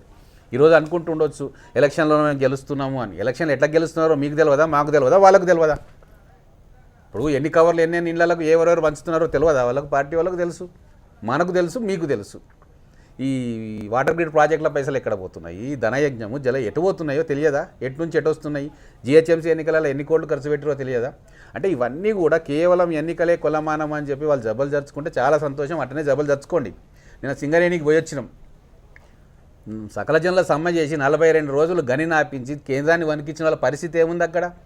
గనిలో 3 కార్మికులు చనిపోతే ఒక్క టీఆర్ఎస్ నాయకుడు కండవ కప్పుకొని అక్కడికి పోలేని పరిస్థితి. దానికి అధ్యక్షులు ఎవరు? టీబీజీ కేఎస్కి అధ్యక్షురాలు ఎవరు? గౌరవ ఎంపీ గారు. వాళ్ళకి బాధ్యతలు లేవా? కనీసం 6 నెలలు అవుతుంది గని కార్మికులకు ఈ సోకాల్డ్ ప్రజా ముఖ్యమంత్రి మహానాయకుడు ఇంటర్వ్యూలు ఇవ్వలే. ఎటుపోతుంది రాష్ట్రం అర్థమవుతా ఉంది మాలాంటి వాళ్ళకు. ఆ రోజు మేము మొదటగా ఉద్యమంలోకి దూకినాం, ఎందుకంటే పరిస్థితులను చూసి. ఆ రోజు చాలామంది ఇప్పుడేం తెలంగాణ అన్నా కూడా దూకినాం, మళ్ళీ ఈరోజు మొదలే బయటకు వచ్చినాం పరిస్థితులను చూసి. ఎందుకు అంటే ఈ తెలంగాణ కాదు మేము కోరుకోవాల్సింది, ఇటువంటి పార్టీలు ఉంటే తెలంగాణ భవిష్యత్తు అంధకారం అవుతుంది కాబట్టి ఖచ్చితంగా మాలాంటి వాళ్ళు బయటికే వస్తారు, పోరాటం చేస్తారు. మాకేం బీజేపీలో ఉండి బయటికి ఎందుకు వచ్చినాం? మాకు అక్కడ పదవులు రాగానే అధికారంలో ఉన్నాం కదా, ఎందుకు వచ్చినాం? ఎందుకు అంటే తప్పు జరుగుతూ ఉంది, మాలాంటి వాళ్ళు ముందుకు రాకుంటే ఉద్యమ సమయంలో మేము ముందుకు వచ్చినాం, ఆ రోజు ఒక అడుగు ముందుకే ఉంది. ఈ రోజు కూడా తప్పులు జరుగుతూ ఉన్నాయి, ఘోరాలు జరుగుతూ ఉన్నాయి. ఖచ్చితంగా మాలాంటి వాళ్ళు బయటకు వస్తారు, పోరాటం చేస్తారు, మాతో పాటు ప్రజలు కూడా వస్తారు. ఈ తేడాను గమనించుకోవాలి. 2001, 2006 మధ్యలో ఉన్నది, 16 మధ్యలో ఉన్న తేడా. తుమ్మల నాగేశ్వరరావు గారు ఆ ప్లీనరీ ఖమ్మంలో ఎందుకు పెట్టుకున్నారు? ఆ ఎలక్షన్లు వస్తున్నాయని తెలిసి. ఆ ఎలక్షన్లలో ఈయననే ఎందుకు అభ్యర్థిగా ప్రకటించాలా? ఈ తుమ్మల నాగేశ్వరరావు గారి కంటే గొప్పవారు లేరా? అక్కడ ఉద్యమంలో ఉన్నోళ్ళు లేరా? అది ఎంతోమంది ఉన్నారు. డాక్టర్ గోపినాథ్ గారు ఉన్నారు. డే 1 జెండా పెట్టలేదండి ఖమ్మం జిల్లాలో. 1 సంవత్సరం దాకా వీళ్ళకి తుమ్మల నాగేశ్వరరావు గారు జెండా పెట్టనీయలే. ఆయన జిల్లా పార్టీ అధ్యక్షులు గోపినాథ్ గారు వచ్చి అన్నిటికీ రిస్క్ చేసి ఆ రోజు తీవ్రమైన నిర్బంధంలో జెండాలు తీసుకొని పోయిండు. ఎక్కడ పోయిండు ఆయన? ఒక దళితుడు డాక్టరు, ప్రజలకు సేవ చేస్తున్నాడు. అంటే ఇటువంటి ఎందరో వేల మంది త్యాగాల ఫలితం ఈరోజు ఆ ప్లీనరీ చేసుకుంటున్నారు అక్కడ. అవన్నీ కూడా ప్రజలేం మర్చిపోలేదు, ఉద్యమకారులు మర్చిపోలేదు. ఖచ్చితంగా ఒక రోజు వస్తుంది, అందరూ కలిసి తిరగబడే రోజు కూడా వస్తుంది. ప్రభాకర్ గారు, మామూలుగా సరే రకరకాల విమర్శలు చేయడం సహజమే, మీరు అన్నది వాస్తవమే. పార్టీలు అన్న తర్వాత ఒకరి మీద ఒకరు విమర్శలు చేసుకోవడం సహజమే. ఒక శోభారాణి గారు మినహాయిస్తే కనీసం ముందు శుభాకాంక్షలతో స్టార్ట్ చేస్తారనుకున్న వీళ్ళు అలా చేయకుండా విమర్శలతో స్టార్ట్ చేశారు. ఇది అసూయ అనుకోవాలా, లేకపోతే అధికారం వచ్చిన ఈ నేపథ్యంలో బంగారు తెలంగాణ దిశగా వెళ్తున్న నేపథ్యంలో మేము లేకుండా పోయామే ఇందులో అనే ఒక దుగ్ధ అనుకోవాలనా, లేకపోతే మీరు కూడా ఈ ప్లేస్ నుండి ఇలాగే మాట్లాడేవారా? దాని సమాధానం చెప్పినా కదా, ఉండకపోతుంటే ఈ సందర్భంలో ఆ పార్టీ సరే సరే వెంకటకృష్ణ చెప్పండి వెంకటకృష్ణ, సరే ఇప్పుడు వాళ్ళు వ్యక్తిగతంగా ఏమంటున్నారు, దానికి నేనేం కౌంటర్ చేయాలనేది ముఖ్యమైనది కాదు. నిజానికి ఇవాళ మనం మాట్లాడుకోవాల్సింది వాళ్ళు ఏదైనా ఈ ప్రజలకు సంబంధించినటువంటి ఇష్యూ మాట్లాడితే ప్రభుత్వ పరంగా ఒక బాధ్యత గల పార్టీగా మేము సమాధానం చెప్పాల్సినటువంటి అవసరం అయితే ఉన్నది. కాబట్టి ఆ సమాధానం అయిపోదాం తప్ప వ్యక్తిగతంగా ఎవరికి దుగ్ధం ఉంది, ఎవరికి ఈర్ష్య ఉంది అనేటువంటి చర్చలకు పోయి అనవసరంగా మనం కాంట్రవర్ చేసుకొని మీరు ఇచ్చిన ఈ విలువైన సమయాన్ని కూడా వేస్ట్ చేసుకోవద్దు. అయితే మిత్రులు పదే పదే మాట్లాడుతున్నటువంటి విషయం ఏంటంటే ఈ ప్లీనరీ ఈ టైంలో ఎందుకు లేదు, ఖమ్మంలోనే ఎందుకు అనేటువంటిది. వెంకటకృష్ణ, మీరు కూడా చాలా కాలంగా గమనించి ఉంటారు. దాదాపు 14 సంవత్సరాల్లో, ఇదో 15వ ప్లీనరీ, 14 సంవత్సరాల్లో అన్ని జిల్లాలు రౌండ్ చేసి ఇప్పటికీ ఒక ఆదిలాబాదు, ఖమ్మం మాత్రమే మిగిలి ఉన్నది. ఏది బహిరంగ సభ వార్షికోత్సవం చేసుకున్నటువంటి జిల్లా ఏదన్నా మిగిలింది అంటే ఆదిలాబాదు, ఖమ్మం. డెఫినెట్గా ప్రతి రాజకీయ పార్టీ తమ పార్టీ స్ట్రెంత్ కావాలని చెప్పేసి ఎదురు చూస్తే తప్ప సన్యాసం కోసం రాజకీయ పార్టీ కొనసాగదు వెంకటకృష్ణ. అంటే ఎట్లాంటి అడ్వాంటేజ్ లేకుండా ఏ రాజకీయ పార్టీ ఏ సమావేశం నిర్వహించదు, ఏ సభ నిర్వహించదు, ఏ ప్లీనర్ నిర్వహించదు. మేము కూడా డెఫినెట్గా ఖమ్మం జిల్లాలో పార్టీ బలం పెరగడం కోసం మాత్రమే. కన్న ప్రభాకర్ గారు మెదక్లో చేయలేదు సార్ ప్లీనరీ. అన్న వినబడుతుందా? మెదక్ చేయాల్సిన ఆదిలాబాద్ మెదక్ చేయలేదన్న, రంగారెడ్డి చేయలేదన్న. అంటే మెదక్ ఎట్లుంటది?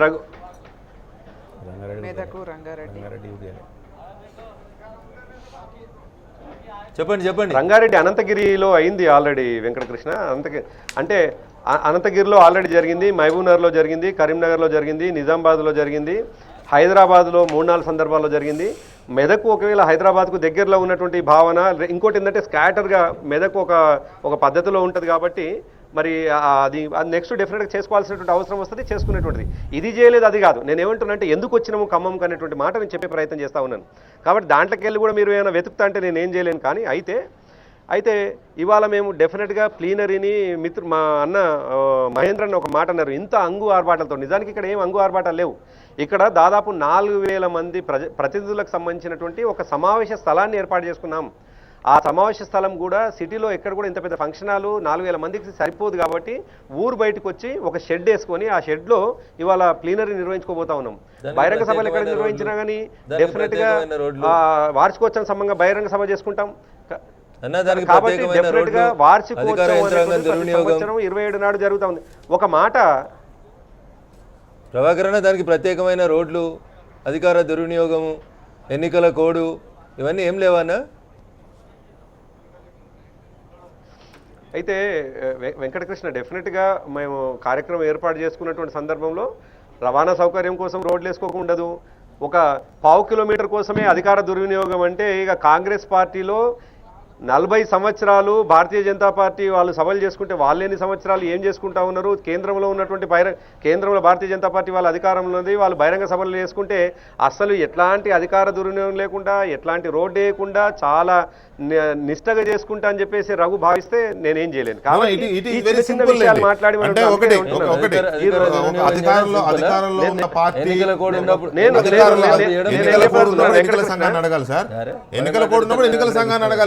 ఎందుకు ఒకటి ప్రభాకర్ గారు ఆ విషయంలో నేను కూడా రఘు గారితో అంటే విభేదిస్తున్నా అనను, కానీ అధికారంలో ఉన్న పార్టీ ఒక పార్టీకి సంబంధించిన ప్లీనరీ చేసుకుంటున్నప్పుడు డెఫినెట్గా ఆ రోడ్లు వేసుకోవడం, ముఖ్యమంత్రి లాంటి వాళ్ళు వెళ్తుంటారు, వీఐపీ వెళ్తుంటారు కాబట్టి డెఫినెట్గా దానికి సంబంధించిన హంగు ఆర్భాటాలు, ఏర్పాట్లు, సెక్యూరిటీ ప్రోటోకాల్ ఇవన్నీ డెఫినెట్గా ఉంటాయి. ఒకటి ఎందుకు కాంగ్రెస్ పార్టీ ఏఐసీసీ ప్లీనరీ చేస్తే అధికారంలో ఉన్నప్పుడు గచ్చిబౌలి స్టేడియం చూసాం, ఎంత హడావుడి జరిగింది. ఆల్మోస్ట్ ప్రధానమంత్రి కార్యాలయం అంతా ఇక్కడ ఉంది. సో అందువల్ల దట్ ఈస్ నాట్ ఇది. ఇక్కడ మనం ఆలోచించాల్సిందల్లా ఉద్యమం నుంచి అధికారంలోకి వచ్చిన టీఆర్ఎస్ రాష్ట్ర నిర్మాణం దిశగా ప్లీనరీ వాళ్ళు మాట్లాడే అన్ని నాకు మైండ్ లో ఉన్నాయి వెంకటకృష్ణ. మీరు వాళ్ళు మాట్లాడేది సమాధానం చెప్పాలంటే మీరు వాళ్ళు మాట్లాడిన దానికి సమాధానం చెప్పాలంటే ఉద్యమకారులు ఎక్కడున్నారు అనే ప్రశ్నకు చెప్పాలి. మరి అది చెప్పడానంటే కేసులు ఎత్తేలేదు అని దానికి చెప్పాలి. వాళ్ళ మాటలు అవి. నేను అక్కడికే వస్తున్నా, కేసుల కాడికి వస్తున్నాను, నీళ్ళ కాడికి వస్తున్నా, అన్నిటికీ వస్తున్నాను వెంకటకృష్ణ, నాకు గుర్తున్నాయి. అయితే ఇవాళ ఇక్కడ రఘు చెప్పినట్టు కూడా ఇంచు మందం కూడా రోడ్డు వేసుకున్నటువంటిది లేదు. దుర్వినియోగం అనేది అసలు ఇక్కడ జీరో దుర్వినియోగం. ఫర్ ఎగ్జాంపుల్ ఆయన ఆ విషయం గుర్తుపెట్టుకోవాలి. ఈ ఖమ్మంలో దాదాపు సంవత్సర కాలంగా అసలు రోడ్ల అభివృద్ధి చూస్తే మీరు ఆశ్చర్యపోతారు. ఈ ఖమ్మం టౌను నిజానికి అసలు మొత్తం తెలంగాణలోనే ఒక గొప్ప ఆదర్శంగా టౌన్గా నిలబడేటువంటి పరిస్థితి గత సంవత్సరాల కాలంగా ఇక్కడ అభివృద్ధి పనులు జరుగుతూ ఉన్నాయి. ఇవాళ ఈ ప్లీనరీ కోసం జరిగినటువంటి అభివృద్ధి పనులు కావు ఇవి. ఒకటి. రెండవది, ఇంతకుముందు మిత్రుడు రఘు ఒక మాట అన్నాడు, ఏంది ట్యాంకర్లు అప్పుడే వచ్చేసినాయా, ట్యాంకర్లు వస్తే ఒకవేళ నీళ్లకు ఇబ్బంది లేదా, ఎట్లాంటి ప్రాబ్లం లేకుంటుందా అని రఘు అన్నట్టున్నాడు. కానీ రఘు ఒక మాట కూడా గుర్తుంచుకోవాలి. ఈ రాష్ట్ర ముఖ్యమంత్రి గారు ఒక టార్గెట్ పెట్టుకున్నాడు. 2018 సెప్టెంబర్ నాటికి ఎట్టి పరిస్థితుల్లో కూడా ఎవరు కూడా అంటే దాదాపు 75% నీళ్లు ప్రతి ఇంటికి చేరుతాయి. 2021 నాటికి 100% చేరుతామని మా టార్గెట్ మేము చెప్పి 2021 వరకు మేము కంప్లీట్ చేస్తామని చెప్పేసి మాట్లాడుతున్నాం తప్ప అధికారంలోకి వచ్చిన 2000కే లేకపోతే ఈ ప్లీనరీ సమావేశాల నాటికే మేము నీళ్ళని ఇస్తామని చెప్పేసి మాట్లాడటం లేదు. మేము దాంతో పాటు కేసులకు సంబంధించి టెక్నికల్ గా మహిళలకు మంత్రి పదవుల గురించి శోభారాణి గారు అడిగితే మీరు మంచినీళ్ళు చెప్పారు.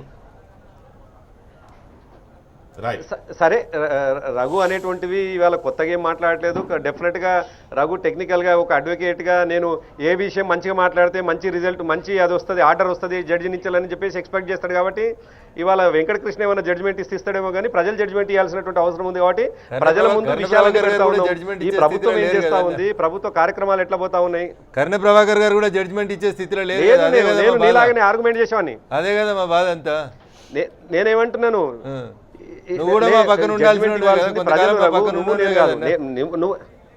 లేదు నువ్వు నేను ఎన్నడూ లేను. నేను మొత్తం తెలంగాణ ఉద్యమంలో మీ పక్క మీ తెలంగాణ వ్యతిరేక పార్టీలలో నేను ఎన్నడూ లేను. ఎవరు తెలంగాణ వ్యతిరేక అందరూ పార్టీ? తెలంగాణ ఉద్యమంలో బీజేపీ సపోర్ట్ పాల్గొన్న చేయకపోతే వాళ్ళే మీకు కానీ తెలంగాణ ఎవరు బిల్లాడు పక్కన వచ్చిందిలే వాళ్ళే కదన్నా. అందరూ భాగస్వామ్యం అయితే వద్దులే అన్న. తెలంగాణ వచ్చింది. ఇప్పుడు నిన్ను నన్ను దానిన తలసాని మంత్రి ఎట్లయినా ఎప్పుడు సిద్దిపేట ఎలక్షన్స్లలో నువ్వు నేను ఇద్దరమే బాధితులం కదా. అంబేద్కర్ చౌరస్తా కాడ కానీ గర్ల్స్ హై స్కూల్ కాడ కానీ నేనేమంటున్నా, మనల్ని కొట్టి వంట అనేక irrelevant issues మాట్లాడుతున్నారు. వెంకటకృష్ణ గారు భాష ప్రావీణ్యం ఉందని డైలాగులు చెప్తే మీరు ఇంతకు ముందు అడిగారు నవ్వులు ఇద్దరు కలిసి వెంకటకృష్ణ గారు. నవ్వుతుంటే మేము అడుగుతున్నాం. ఇలా కూడా 2 కేబినెట్ పదవులు వచ్చినాయి, ఎందుకు శాసన మండలిలో విప్ ఎందుకు వస్తలేదు, కర్ణ ప్రభాకర్ పదవి ఎందుకు వస్తలేదని ఒక ఉద్యమకారునిగా మీరు పదే ఒక పదే సహచర ఎందుకు ఎత్తుకొడుతున్నారు? ఉద్యమకారునిగా అడుగుతా ఉన్నాం మేము. ఎవరున్నా అదే మీరు ఇంతకు ముందు అడిగారు. అడుగుతా ఉన్నాం ఇప్పుడు మేము. తెలంగాణ రాష్ట్ర సమితి నాయకులు ప్లీనరీ జరుపుకుంటా ఉన్నారు, 15 సంవత్సరాల ప్లీనరీ జరుపుకుంటా ఉన్నారు. నిజంగానే మీరు ఇంతకు ముందు అడిగారు, ఉద్యమాలు నిజంగా జెండాలు మోసిన వాళ్ళు ఎక్కడ ఉన్నారు, ఇవాళ పక్కన కూర్చున్న వాళ్ళు ఎవరు అని అడుగుతా ఉన్నాం. దానికి సమాధానం చెప్పమని చెప్పండి. నిజంగా ఉద్యమకారులకి న్యాయం జరుగుతుందా ఇవాళ తెలంగాణ రాష్ట్రంలో? ఓ పక్కన కడియంశ్రీ గారు, ఇంకో పక్కన తుమ్మల నాగేశ్వరరావు, ఇంకో అన్న పక్కన రగన్న వీళ్ళే ఒక ఉంటారు. విషయం మర్చిపోతున్నాం మనము. 2001 నుంచి ప్రభాకర్ అన్న తెలుసు ఎన్ని బహిరంగ సభలలో ఆయన ఎండకి ఏడ్చి వానకాడ కూర్చొని 3-4 రోజులు ఆడ కూర్చొని ఆ టెంట్ లేపించి కుర్చీ లేపించి బహిరంగ సభను సక్సెస్ చేసి మళ్ళీ ఇప్పుడు అదే పని చేస్తున్నాడు కదా. ఇప్పుడు మా బాధకు అదే. మా ప్రభాకర్ అన్న ఇప్పుడు కూడా అదే పని చేస్తాడా? ఆయన లాస్ట్ మినిట్లో బుగ్గ కార్లో వచ్చి ఎందుకు దిగొద్దాడా? దిగాలని మేము కోరుకుంటున్నాం, అది తప్ప. రైట్ రైట్ మహేందర్ రెడ్డి గారు. నాకు లేదా కోరిక అని చెప్పి రాఘవరెడ్డి గారు ఉన్నారు లైన్లో. కర్ణ ప్రభాకర్ గారు, దయచేసి కర్ణ ప్రభాకర్ గారు ఒక మాటను విడ్డా చేసుకోవాలి. యా, మహేందర్ రెడ్డి గారు చెప్పండి. ఎందుకనంటే ఒక్క నిమిషం ప్రభాకర్ గారు, ఒక్క నిమిషం. వారు ఏమన్నారంటే నేను తెలంగాణ వ్యతిరేక పార్టీల లెక్క లేని ఎప్పుడు అని అన్నారు. తెలంగాణ వ్యతిరేక పార్టీలలో వీళ్ళు ఎవరున్నారో ఒక్కటి గుర్తు తన నెంబర్ వేసుకోవాలి. రెండవది ఏ పార్టీలు నేను ఉన్నారు లేను మహేందరన్న. నేను తెలంగాణ వ్యతిరేక పార్టీలో లేను అంటున్నా. ఇప్పుడు కూడా ఒప్పుడు ఎందుకు విత్డ్రా చేసుకోవాలి? ఇప్పుడు నేను తెలంగాణ ఉద్యమంలో ఉన్నా. గతంలో నా జీవితకాలంలో ఏ రాజకీయ పార్టీ లేదు. 2001లో తెలంగాణ వ్యతిరేక పార్టీలో నేను లేను అంటే తెలంగాణ వ్యతిరేక పార్టీలో మీరు లేరు అంటే వాళ్ళు ఉన్నట్టే కదా. మేము ఉన్నట్టే కదా. మీరు ఏ పార్టీలో ఉన్న ఒక్కటి కాంగ్రెస్, గుర్తుపెట్టుకోవాలి. బీజేపీ, టీడీపీ కాదు. ఆ ముగ్గురు ఉన్నట్టే కదా. ఒక్కటి గుర్తుపెట్టుకోవాలి కర్ణ ప్రభాకర్ గారు, మీరు ఎవరు ఏ పార్టీలు ఉన్నా ఇవాళ ఇక్కడ ఉన్న వాళ్ళందరూ పుట్టు తెలంగాణవాదులు. మీ అధినాయకుడు మాత్రమే పెట్టు తెలంగాణవాది. కేవలం అధికారం కోసం పదవి రాలేని రాజకీయ ఉద్యోగం కొరకు ఉద్యమాన్ని స్టార్ట్ చేసిండే తప్ప ఆయన తెలంగాణ మీద ప్రేమతో చేసిన కానీ ఇక్కడ ప్రజలందరూ కూడా చేయలేదు. అందరికీ తెలిసేలా ఇక్కడ ఉన్న వాళ్ళు, నేను వైఎస్ఆర్సీపీలోకి పోయినా కానీ వైఎస్ఆర్సీపీని ఒప్పించి మెప్పించి తెలంగాణ కొరకు అనుకూలంగా నేను రాయించి తీసుకుపోయినండి. వాళ్ళు తెలంగాణ కొరకు బీజేపీ తీర్మానం మద్దతు ప్రకటించింది. ఇవాళ ఇవన్నీ మేం చేసుకుంటూ పోతే ఇవాళ మేమే తెలంగాణ కొరకు మేము పదవుల మీద ఆశించి రాలేదు. కర్ణ ప్రభాకర్, నువ్వు కూడా పదవుల మీద ఆశించి రాలే. అప్పుడు నిన్ను కూడా చెప్తున్నా నేను, ఆ రోజు నువ్వు కూడా తెలంగాణ కొరకు పదవులు ఆశించి రాలే. ఏదో వస్తుంది, తెలంగాణ రాష్ట్రం వస్తుంది, నాకేదో పదవి వస్తుంది నువ్వు ఆశించాలి ఆ రోజు కూడా నువ్వు. కానీ ఇలా మీరు మాట్లాడిన తీరు ఏదైతే ఉందో అది తెలంగాణ ఉద్యమకారులను కించపరిచే మాదిరి ఉంది. అది దాన్ని దయచేసి విడ్రా చేసుకోవాలి. ఓవరాల్ గా ఈ పదవులు, రాజకీయాలు వీటితో పాటు ఇవి కాదు అసలు మెయిన్. ఇప్పుడు తెలంగాణ ఏర్పాటు అయింది కాబట్టి టీఆర్ఎస్ యొక్క ఆలోచన ధోరణి ఎలా ఉంది, అది తెలంగాణ అభివృద్ధికి కానీ ప్రజల అభివృద్ధికి కానీ ఎలా వెళుతుంది అనేది చాలా కీలకమైన పాయింట్. మీలాగనే టీఆర్ఎస్ లో మొదటి నుంచి ఉండి ఇప్పుడు ఆయన కూడా పార్టీ నుంచి వెళ్ళిపోయి ఇంకో పార్టీలో ఉన్న కొండ రాఘవరెడ్డి గారు, వైఎస్ఆర్ కాంగ్రెస్ పార్టీలో ఉన్న వారు లైన్లోకి వచ్చారు మాట్లాడడానికి. రాఘవరెడ్డి గారు నమస్తే. ఒక మాట. హలో రాఘవరెడ్డి గారు, మీరు ఫోన్ స్పీకర్ ఆన్ చేశారు, స్పీకర్ ఆఫ్ చేయండి. మరి ఎందుకట ఇది వస్తుంది? ఓకే మాట్లాడండి. ఒకటి సంతోషం ఏంటంటే ప్రభాకరణ చేయలేబడుతుండు. అంతకంటే ముందు మీరు జిల్లాల వారీగా దశ దిశ పెడుతూ చూడండి. ఈ కార్యక్రమం కూడా గత పెట్టుంటే ఒక 5,000 మంది తెలంగాణ రాష్ట్ర సమితిలో మొదటి నుంచి ఉన్నటువంటి వ్యక్తులు ఇవాళ 60% మంది బయటికి వెళ్ళి వచ్చినటువంటి ప్రభుత్వంలో ఉన్న వ్యక్తుల గురించి మాట్లాడాలంటే ఇప్పుడు శోభక్క గాని, మహేందర్ రెడ్డి అన్న గాని, శ్రీనివాస్ రెడ్డి గారు గాని, రఘునందన్ గాని మా చెమటండి ఇవాళ తెలంగాణ రాష్ట్రం ఏర్పాటు కావడానికి. ఆ రోజు శ్రీనివాస్ రెడ్డి గారు చెప్పినట్టు సింగి లింగడు 100 గ్రాములు అయితే ఎక్కువ, 50 గ్రాములు అయితే తక్కువ అని చెప్పినటువంటి వ్యక్తులు ఇవాళ సరే ఈ ప్లీనరీ విషయానికి వస్తే ప్లీనరీలు 16 ప్లీనరీలలో ఒక రోజు అయితే కనీసం జెండా కూడా ఎగిరేయాలి. ప్లీనరీ ఇంట్లో ఉండి నాయక్ నరసింహారెడ్డి గారితో జెండా ఎగిరేపించినటువంటి ప్లీనరీలు కూడా జరిగినాయి. ఇంకా కొంతమందికి తెలియదు. అన్ని జిల్లాలో జరిగింది. ఇప్పుడు ఏదో ఖమ్మంలో చేస్తున్నటువంటి వ్యవహారం కాదు. కానీ ఒకటి మనసు బాధతో చెప్తున్నాం, తెలంగాణ వస్తే చాలా బాగుంటది అనుకున్నటువంటి వ్యక్తులలో అక్కడ కూర్చున్న నలుగురు, నేను కూడా, ఈవెన్ కర్ణ ప్రభాకర్ గారు కూడా, ఆయన పరిస్థితి ఏం చేయాలన్నా కొట్లాడి ఒక ఎమ్మెల్సీ తెచ్చుకోండి. మిగతా వాళ్ళు అంటే మీకోసం తెచ్చుకున్నారు, తెలంగాణ ప్రజల కోసం తెచ్చారా? ఎంతసేపు ప్రభాకర్ పరిస్థితి ఏంది, నా పరిస్థితి ఏంది, శ్రీనివాస్ రెడ్డి పరిస్థితి ఏంది, ఎంతసేపు శ్రీనివాస్ రెడ్డి పరిస్థితి ఏంది, రఘునందన పరిస్థితి ఏంది, ఇట్లా ఎంతసేపు మీ గురించి మాట్లాడుతున్నా? నేను పెట్టింది ప్రజల గురించి సార్. కనీసం ఈ ప్లీనరీ ప్రజల గురించి ఏం ఆలోచించబోతోంది, ఏ సమస్యలు చర్చకు రావాలి, మీరేమన్నా సూచన చేస్తారని నేను అనుకున్నా. మీరు ఎంతసేపు ప్రభాకర్ రాలేదు, నేను అదే ఇందాక నుంచి ప్రజలు అంటే మీరేమో మేము అని మాట్లాడుతున్నారు అందరూ. వెంకటకృష్ణ గారు చెప్పండి. ఈ కరువు కాటకాలల్లా మంచినీళ్లు లేవు, గ్రామాలల్లో పశువులు చనిపోతున్నాయి, ఎక్కడ చూసినా విపరీతమైన కరువు ఉంటే ఇవాళ ప్లీనరీ ఎందుకండి? సరే ప్లీనరీ ఓకే, మా మహేందర్ అన్న కేటీఆర్ గారి కేసులో ఉండాలి, కేటీఆర్ గారి కేసులో ఉండాలి. ఆయన 2009లో కేటీఆర్ గారి కేసులో ఉండాలి. ఉద్యమం పేరుతోటి ఉద్యమ పునాదులతోటి ఇలా ప్రభుత్వంలోకి వచ్చి ఖాళీ పదవులను కాపాడుకోవడానికి ప్రభుత్వాన్ని 2019 టార్గెట్ పెట్టి కొడుకును ముఖ్యమంత్రి చేసుకోవడానికి ఈ ప్రయత్నాలన్నీ జరుగుతున్నాయి కనుకనే ఇగో మా వాయిస్ ఇట్లుంది.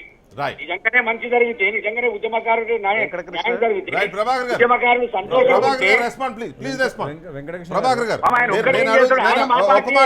ఒక్క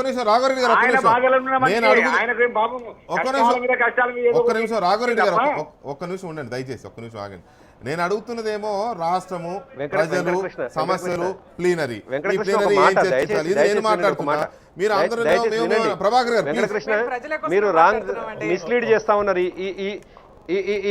ఈ డిస్కషన్ ని మీతో పాటు వెంకటకృష్ణ మీద కూడా నాకు ఆబ్జెక్షన్ ఉంది ఈ నిమిషానికి. ఎందుకంటే మీరు పదే పదే అడుగుతా ఉన్నప్పటికీ వ్యక్తిగతమైనటువంటి డిస్కషను, కర్ణ ప్రభాకర్కి ఏం రాలేదు, కర్ణ ప్రభాకర్ పాపం అట, పాపమో పుణ్యమో కర్ణ ప్రభాకర్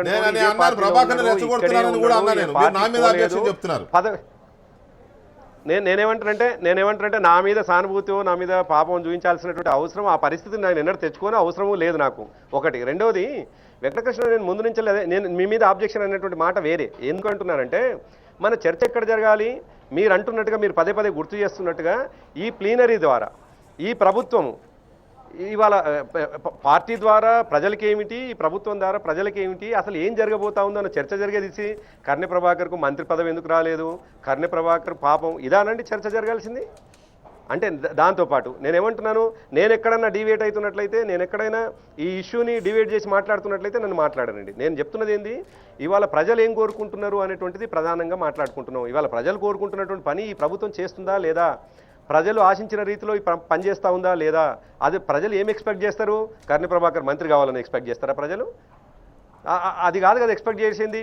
ఓకే, మా మిత్రులు నా మీద అభిమానం కొద్దీ చాలా నా మీద పాపం అని, సానుభూతి అని చాలా ప్రశంసల జల్లు లేకపోతే అభిమానం జల్లు కురిపిస్తున్నారేమో, నేనేం బాధపడాను. కానీ మన చర్చ మరోవైపు ఉండాలి వెంకటకృష్ణ. మీ చర్చని నేను అట్లా ఎక్స్పెక్ట్ చేస్తాను. మీ చర్చ జరగాల్సినది నేను ఎట్లా ఎక్స్పెక్ట్ చేస్తానంటే, డెఫినెట్గా మీ చర్చ ద్వారా ఇవాళ చూసినటువంటి వాళ్ళు మాట్లాడుతున్నటువంటి వాళ్ళు వ్యక్తిగతంగా మాట్లాడుతుండ్రా, లేదు ప్రజల కోసం మాట్లాడుతుండ్రా, ప్రజలకి ఈ చర్చ ద్వారా ఏమైనా లాభమైందా, ప్రజలు ఈ చర్చను చూసి ప్రభుత్వం చేస్తున్నటువంటి అభివృద్ధి సంక్షేమ పథకాల గురించి ఏమైనా అర్థం చేసుకున్నారా అనేటువంటి చర్చ జరగాల్సిన చర్చ నిష్పెట్టి ఎవరికి మంత్రి పదవి రాలేదు, ఎవరికి ఫలాంది రాలేదు, ఇది చర్చ జరగాల్సింది కాదు కదా. రాజ్యాంగం గురించి చెప్పానండి, మహిళల క్యాబినెట్ లో ఎందుకు రాలేదో చెప్పానండి, అవి ప్రజా సమస్యలు. వాటి గురించి చెప్పకుండా ఒకటి అడిగితే ఇంకొకటి చెప్తా ఉంటారు. అది ప్రజా సమస్య కాదు, అది ప్రజా సమస్య కాదు. మీరు చర్చలో ఎందుకు మాట్లాడారు? మాకు ప్రజలు ఆమోదిస్తున్నారు, ప్రజలు ఓట్లేస్తున్నారు, మేము చక్కగా పరిపాలిస్తున్నాం అని ఎందుకు చెప్పారు? ఎట్లా చెప్తారు మీరు? తెలుగుదేశం పార్టీ బీఫామ్ మీద గెలిచిన మంత్రిగా పెట్టుకొని మేము 100% రాజ్యాంగాన్ని ఫాలో అవుతున్నామని ఎట్లా చెప్తారు? వెంకటకృష్ణ ఇంకో మాట ఏంటంటే, ఇవాళ ఇంతకుముందు కొండా రాఘవరెడ్డి గారు చెప్పినట్టుగా పాపం ఆయన పార్టీని వదిలిపెట్టిన తర్వాత పార్టీలో ఏం జరుగుతుందో సరిగ్గా తెలుసుకో. వైఎస్ఆర్సీపీలో ఉన్నాడు కదా, వైఎస్ఆర్సీపీలో ఉన్నాడు కాబట్టి ప్లీనరీలు అనేటువంటిది ఇప్పటి వరకు ప్రజలు కూడా జరిగింది. మహిళల కోసం లేదు, 50% ఉన్నటువంటి మహిళలను పక్కన పెట్టేసి ఏం ప్లీనరీ జరుపుకుంటారు చెప్పండి, ఏం ప్రభుత్వం నడుపుతారు చెప్పండి. 20% ఉన్నటువంటి దళితులను పక్కన పెట్టారు, టోటల్ గా 70% ఉన్నటువంటి మహిళలు దళితులు అందరూ కూడా పక్కన పెట్టేసి మేము బ్రహ్మాండంగా ప్రభుత్వం పరిపాలన కొనసాగిస్తున్నామంటే గుప్పెడి మంది ఉన్న మీరు ప్రభుత్వం పరిపాలన చేస్తూ ఉంటే గంపెడి మంది ఉన్నటువంటి వాళ్ళని పక్కన పెట్టేసి మేము బ్రహ్మాండంగా జెండాలు కట్టుకున్నాం, బ్రహ్మాండంగా వేదికలు వేసుకున్నాం, బ్రహ్మాండంగా ఉపన్యాసాలు కొట్టాం, బ్రహ్మాండంగా పరిపాలన చేస్తున్నాం, మీకు మంత్రివర్గంలో స్థానం ఇవ్వండి, మీకు మంచి ఇస్తాం, ఇదా అండి సమస్య చెప్పండి. ఏ ఆత్మగౌరవం కోసం మనం పోరాటం చేస్తాం, ఏ ఆత్మగౌరవం కోసం తెలంగాణ తెచ్చుకున్నాం, ఏ ఆత్మగౌరవం కోసం ఈ పరిపాలన సాగాలనుకున్నాం చెప్పండి. ఏ ఆత్మగౌరవం ఉంది వాళ్ళు తెలంగాణ రాష్ట్రంలో? ఎవరు బతుకుతున్నారు తెలంగాణలో ఆత్మగౌరవంతో చెప్పండి. అది చెప్పకుండా కన్య ప్రభాకర్ గారు నేను మంచినీళ్ళు ఇస్తున్నాం, మేము ఇది ఇస్తున్నాం, అది ఇస్తున్నాం అంటే మీరు మంచినీళ్ళు ఇచ్చినా, 3 ఎకరాల భూమి ఇచ్చినా, డబుల్ బెడ్రూమ్ ఇల్లు ఇచ్చినా ఇప్పటి వరకు ఫ్లెక్సీలలో కనిపిస్తున్నాయి తప్పిస్తే ప్రజల దగ్గర దాకా ఎక్కడ కూడా వెళ్ళట్లేదు, అసలు ఇంప్లిమెంటేషన్ జరగట్లేదు. ఇప్పటి వరకు చూడండి, తెలంగాణలో 2 సంవత్సరాలు అయింది ప్రభుత్వం వచ్చి, కరువు విలువెల్లాడుతా ఉన్నది, కరువు విలువెల్లాడుతా ఉన్నది. కేసీఆర్ గారు ఫామ్ హౌస్ వదిలిపెట్టి బయటికి రావట్లేదు. ఇవాళ ఎక్కడ ఎమ్మెల్యేలు గెలిచినా, ఎక్కడ మంత్రులు గెలిచినా వాళ్ళందరినీ తీసుకుపోయి ఏం చేస్తున్నారు, ఎక్కడ ఎన్నికలు ఉంటే అక్కడ ఇన్ఛార్జ్ ఇచ్చి పంపిస్తున్నారు. ఎందుకు మీరు ప్రజల దగ్గర పంపించట్లేదు? ఎందుకు పంపించట్లేదు చెప్పండి. ప్రజా సమస్యల ప్రస్తావన తీసుకున్నప్పుడు మనం ఇక్కడ తీసుకుంటా ఫైనల్ గా మీరే చెప్పాలా. ఎక్కువ టైం నిజానికి మీరు నేను ఎక్కువ మాట్లాడా వాళ్ళకంటే కూడా. ఇక్కడ ప్రజా సమస్యల కోణం అని అనుకున్నప్పుడు ఈ ప్లీనరీ దేని మీద దృష్టి పెట్టాలి? ప్రధానంగా సమస్యల గురించి మాట్లాడదాం మనం. ఈసారి పదవులు ఇవి అయిపోయింది, ఆ స్టేజ్ దాటిపోయింది. ఇప్పుడు శంఖంలో పోస్తే పదవుల కోసం పాకులాడే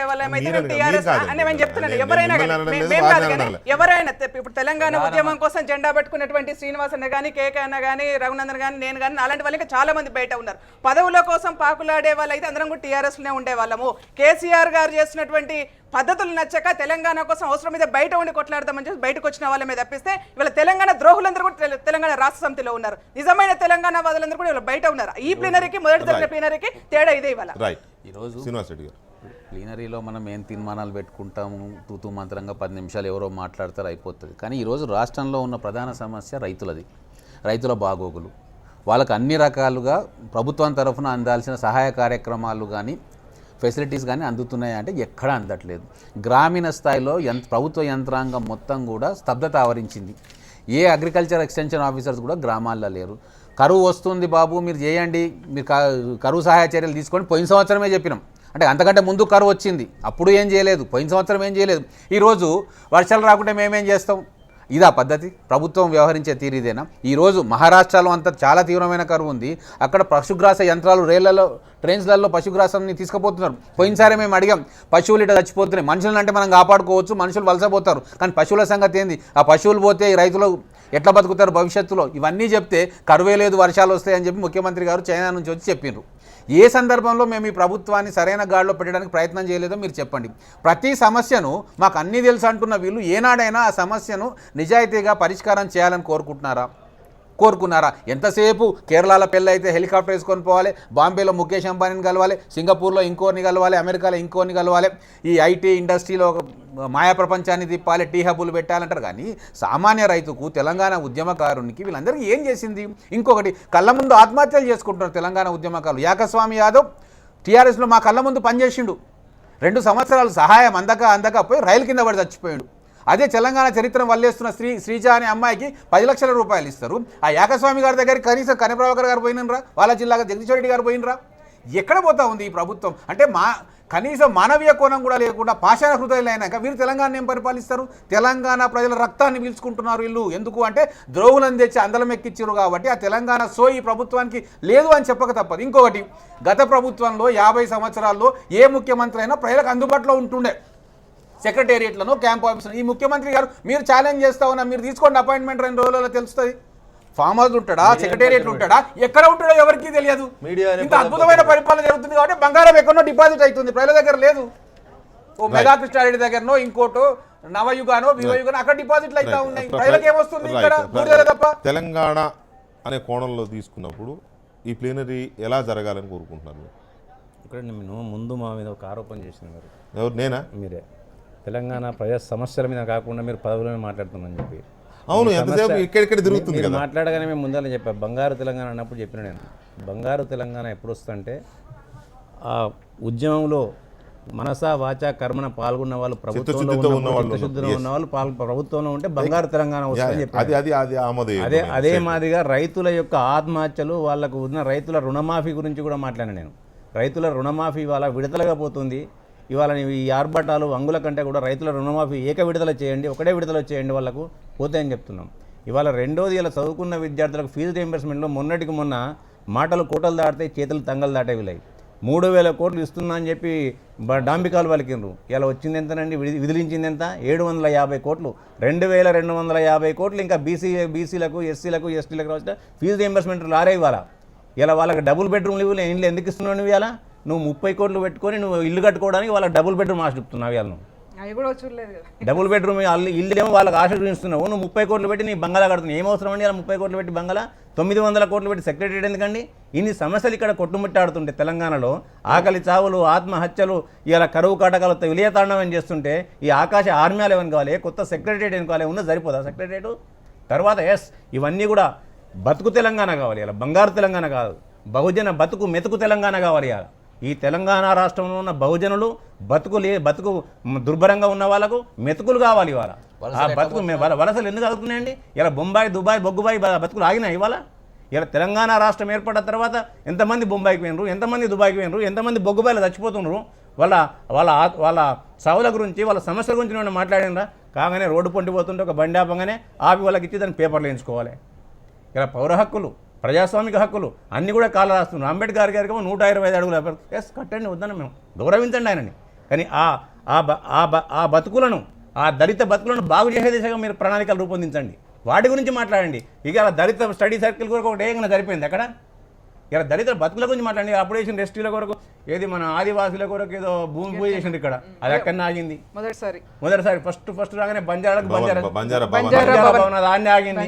ఏమన్నా మరి ఆయన శిలాఫలకాలు తప్ప దాని మీద నా పేరు ఉండాలి. రేపు పొద్దుగాల ఏ ప్రభుత్వం వచ్చినా మళ్ళీ నా పేరు ఉండాలి ఆడ. ఎందుకంటే ఈ పథకం నేనే మొదలుపెట్టినా అప్పుడు చెప్పుకోవడానికి ఇవన్నీ. ఇలా మీ నిర్వాహకాలన్నీ ఈ మాదిరిగా ఉంటున్నాయి. ఇలా మాటలేమో కోటలు దాటాయి, చేతులు తంగలు దాటాయి. మనసుతోనే పనిచేయాలి మీరు. ఇవాళ తెలంగాణ ప్రజల మనసుతోనే ఆలోచించండి. తెలంగాణ ప్రజలకి మనసుతో. ప్రభాకర్ గారు కంక్లూడ్ ప్లీజ్. వెంకటకృష్ణ, నేను కంక్లూడ్ చేశాను. దయచేసి నేను మాట్లాడేటప్పుడు మధ్యలో రాకపోతే నేను డెఫినెట్గా రెస్పెక్టెడ్నే కంక్లూడ్ చేస్తాను. విషయం ఏంటంటే ఇవాళ ఎవరు ఏ పార్టీలో ఉన్నారు, ఎందుకు ఉన్నారు అనేటువంటిది ప్రజలు నిర్ణయించాల్సినటువంటి అంశం. ప్రజలు నిర్ణయించుకుంటారు ఎవరు ఏ పార్టీలో ఉండి ఏం సాధించిండ్రు, తద్వారా తెలంగాణ రాష్ట్రం ఎట్లొచ్చింది. తెలంగాణ రాష్ట్రంలో తెలంగాణ రాష్ట్రం వచ్చిన తర్వాత ఫక్తు రాజకీయ పార్టీ డెఫినెట్గా ముందు పోతా ఉన్నాం. కాబట్టి పెద్ద ఆ చర్చలకు పోను, అది మాట్లాడుతున్నటువంటి వాళ్ళ విజ్ఞతకు వదిలేస్తాను. ఒకటి. రెండోది, ఇప్పుడు మాట్లాడుతున్నటువంటి వాళ్ళు ఆత్మగౌరవం, రెండోది కరువు గురించి మాట్లాడుతున్నారు పదే.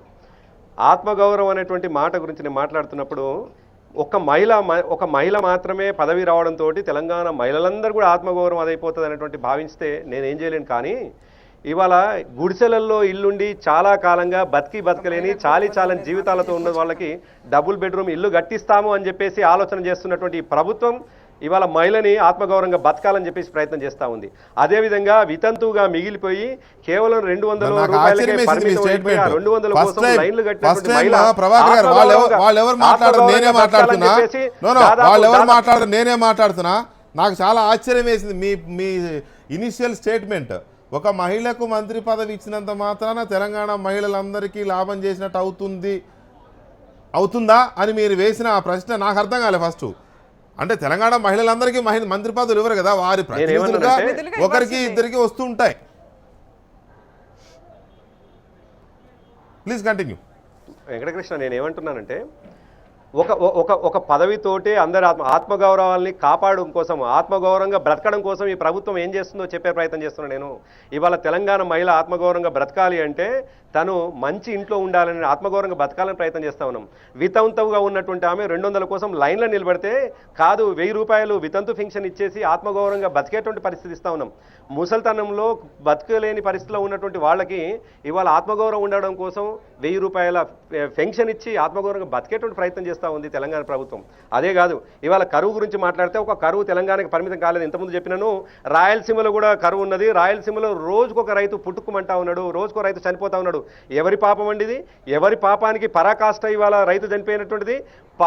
తప్పు చేసినటువంటి వాళ్ళే, పాపం చేసినటువంటి వాళ్ళే మళ్ళీ పాపాలని పోగొట్టుకోవడానికి యజ్ఞం చేసినట్టుగా ఉంది మాట్లాడుతూ ఉంటే. అందుకోసం ఏమంటున్నా అంటే ఇవన్నీ పోవాలంటే సర్టన్ టైం పడుతుంది. ఆ లిమిటెడ్ టైంలోనే తప్పకుండా ఇవన్నీ చేసుకుంటూ పోతాం.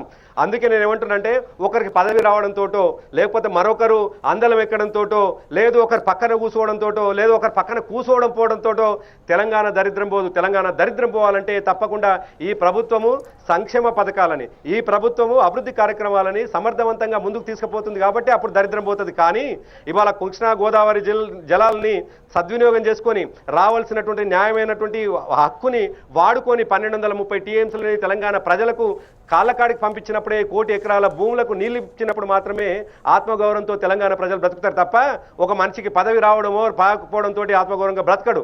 అందుకే ఇంకో మాట చెప్పదలుచుకున్నాను నేను. ఇవాళ తెలంగాణలో ఉన్నటువంటి ప్రతి వాళ్ళు కూడా ఏం చూస్తా ఉన్నారు, మాకు జరుగుతున్నటువంటి 40 సంవత్సరాలు ఒక పార్టీ, 17 సంవత్సరాలు మరొక పార్టీ, 57 సంవత్సరాల్లో రానిది ఇవాళ మాకు ఆత్మగౌరవంగా మేము ఇళ్లలో ఉండి బ్రతుకుతా ఉన్నాం అని చెప్పేసి ఆలోచన చేస్తున్నటువంటి ఇవాళ ప్రజలు ఎవరైతే ఉన్నారో ఆ ప్రజలు ఆత్మగౌరవంగా బ్రతకాలి తప్ప ఒక పదవి వచ్చిన ఆయన ఆత్మగౌరవంతో బ్రతికితే తెలంగాణ మొత్తం ఆత్మగౌరవంగా బ్రతుకుతుందని నేను చెప్పేసి నేను అనుకోవడం లేదు. అందుకోసం నేను ఒకటే చెప్పదలుచుకున్నాను. ఇవాళ ఈ ప్లీనరీ ద్వారా తెలంగాణలో జరగాల్సినటువంటి అభివృద్ధి సంక్షేమ పథకాలు సక్రమంగా ప్రజల్లోకి పోతున్నావా లేవా, ఆ బాధ్యతని ఎత్తుకోవాల్సినటువంటి పద్ధతిలో ఇవాళ ప్రజాప్రతినిధులకు రేపు ఈ ప్లీనరీలో అనేక విషయాల మీద చర్చ జరగాల్సినటువంటి అవసరం ఉంది. అందుకోసమే మేము అంగు ఆర్భాటాలకు పోకుండా కేవలం ఎప్పుడూ 2 రోజులు చేసుకునేటువంటి ప్లీనరీని ఇవాళ కరువు ఉంది కాబట్టి, ఇవాళ కష్టం ఉంది కాబట్టి, అనావృష్టి ఉంది కాబట్టి ఒక్క రోజుకే పరిమితం చేసుకొని మా కార్యకర్తలు, మా నాయకులు కొద్దిగా ఇబ్బందులు పడ్డా పర్వాలేదు, మా నాయకులు కొంత కష్టం ఎక్కువ చేసినా పర్వాలేదు, పొద్దున్న నుంచి సాయంకాలం వరకు చేసుకొని సాయంకాలం బహిరంగ సభ చేసుకొని ఆనవాయితీగా కంప్లీట్ చేసుకోవాలనుకున్నటువంటి వార్షికోత్సవం కంప్లీట్ చేసుకోవాలని చిత్తశుద్ధితోటి నిజాయితీతోటి పనిచేస్తా ఉన్నవే తప్ప అంగు ఆర్భాటాలు చేసుకునేటువంటి రాజకీయ పార్టీ కాదు టీఆర్ఎస్ పార్టీ. టీఆర్ఎస్ పార్టీ ప్రజల పక్షంగా పనిచేసింది 2001 నుండి ఈ రోజు వరకు, రేపు ప్రజల పక్షం ఉంటది. వాళ్ళ ప్లీనరీ వాళ్ళ ఇష్టం, ఎంత ఒక రోజు చేసుకోవచ్చు 2 రోజులు చేసుకోవచ్చు, దాన్ని ఎవరు కూడా కాదనట్లేదు, వాళ్ళ ఇష్టం. కాకపోతే ఏంటంటే ఇప్పుడు ఇంతకుముందు మహిళకు మంత్రి పదవి ఇస్తేనే వాళ్ళ ఆత్మగౌరవంతో మేము అడుగుతున్నామండి. మహిళలకు మంత్రి పదవి ఇవ్వలేదు, మేము కొట్లాడేదానికి మాకు హక్కు ఉంది, ఎందుకు ఇవ్వరు అని అడిగేదానికి హక్కు ఉంది. ఎందుకంటే రాజ్యాంగంలో రిజర్వేషన్స్ పెట్టారు, మహిళలకు రాజ్యాధికారంలో భాగస్వామ్యం కావాలని చెప్పేసి కొట్లాడుతూ ఉన్నాం. రెండోదంటే ఒకటే ఇంట్లో 4 పదవులు ఎందుకండి, ఎవరిని అడిగారా చెప్పండి. ఒక ఇంట్లో 4 పదవులు ఎందుకు చెప్పండి? ఒక ఇంట్లో ఒకరే ఉండొచ్చు కదా. ముఖ్యమంత్రిగా కేసీఆర్ గారు ఉన్నారు, మిగతా వాళ్ళకి అవసరం లేదు. ఏదో కేటీఆర్ గారు మంత్రిగా ఉన్నారు, దళిత ముఖ్యమంత్రి చేయొచ్చు కదా. అంటే ఇవన్నీ కూడా క్వశ్చన్స్ వస్తూ ఉంటాయి కాబట్టి తెలుగుదేశం పార్టీ నాయకులకు ఉండదు అంటున్నా. ఎందుకుండదు మీరు చేయనప్పుడు డెఫినెట్ గా మాత్రం మీకు ఉంటది. ఒకరినొకరు షేకులు పెట్టుకుంటారు, విజయవాడ హెలికాప్టర్ ఆకులు మాత్రం మీకు బాగుంటుంది. తెలుగుదేశం పార్టీ వాళ్ళకు ఉంటుందో ఉండదో మీ పక్కన కూర్చున్నటువంటి తలసాని శ్రీనివాస్ యాదవ్ అడగండి, పక్కనే కూర్చోబోతున్న తుమ్మల నాగేశ్వరరావు గారిని అడగండి, ఎక్కడి నుంచి వచ్చారండి వాళ్ళు, ఏం మాట్లాడుతున్నారు మీరు?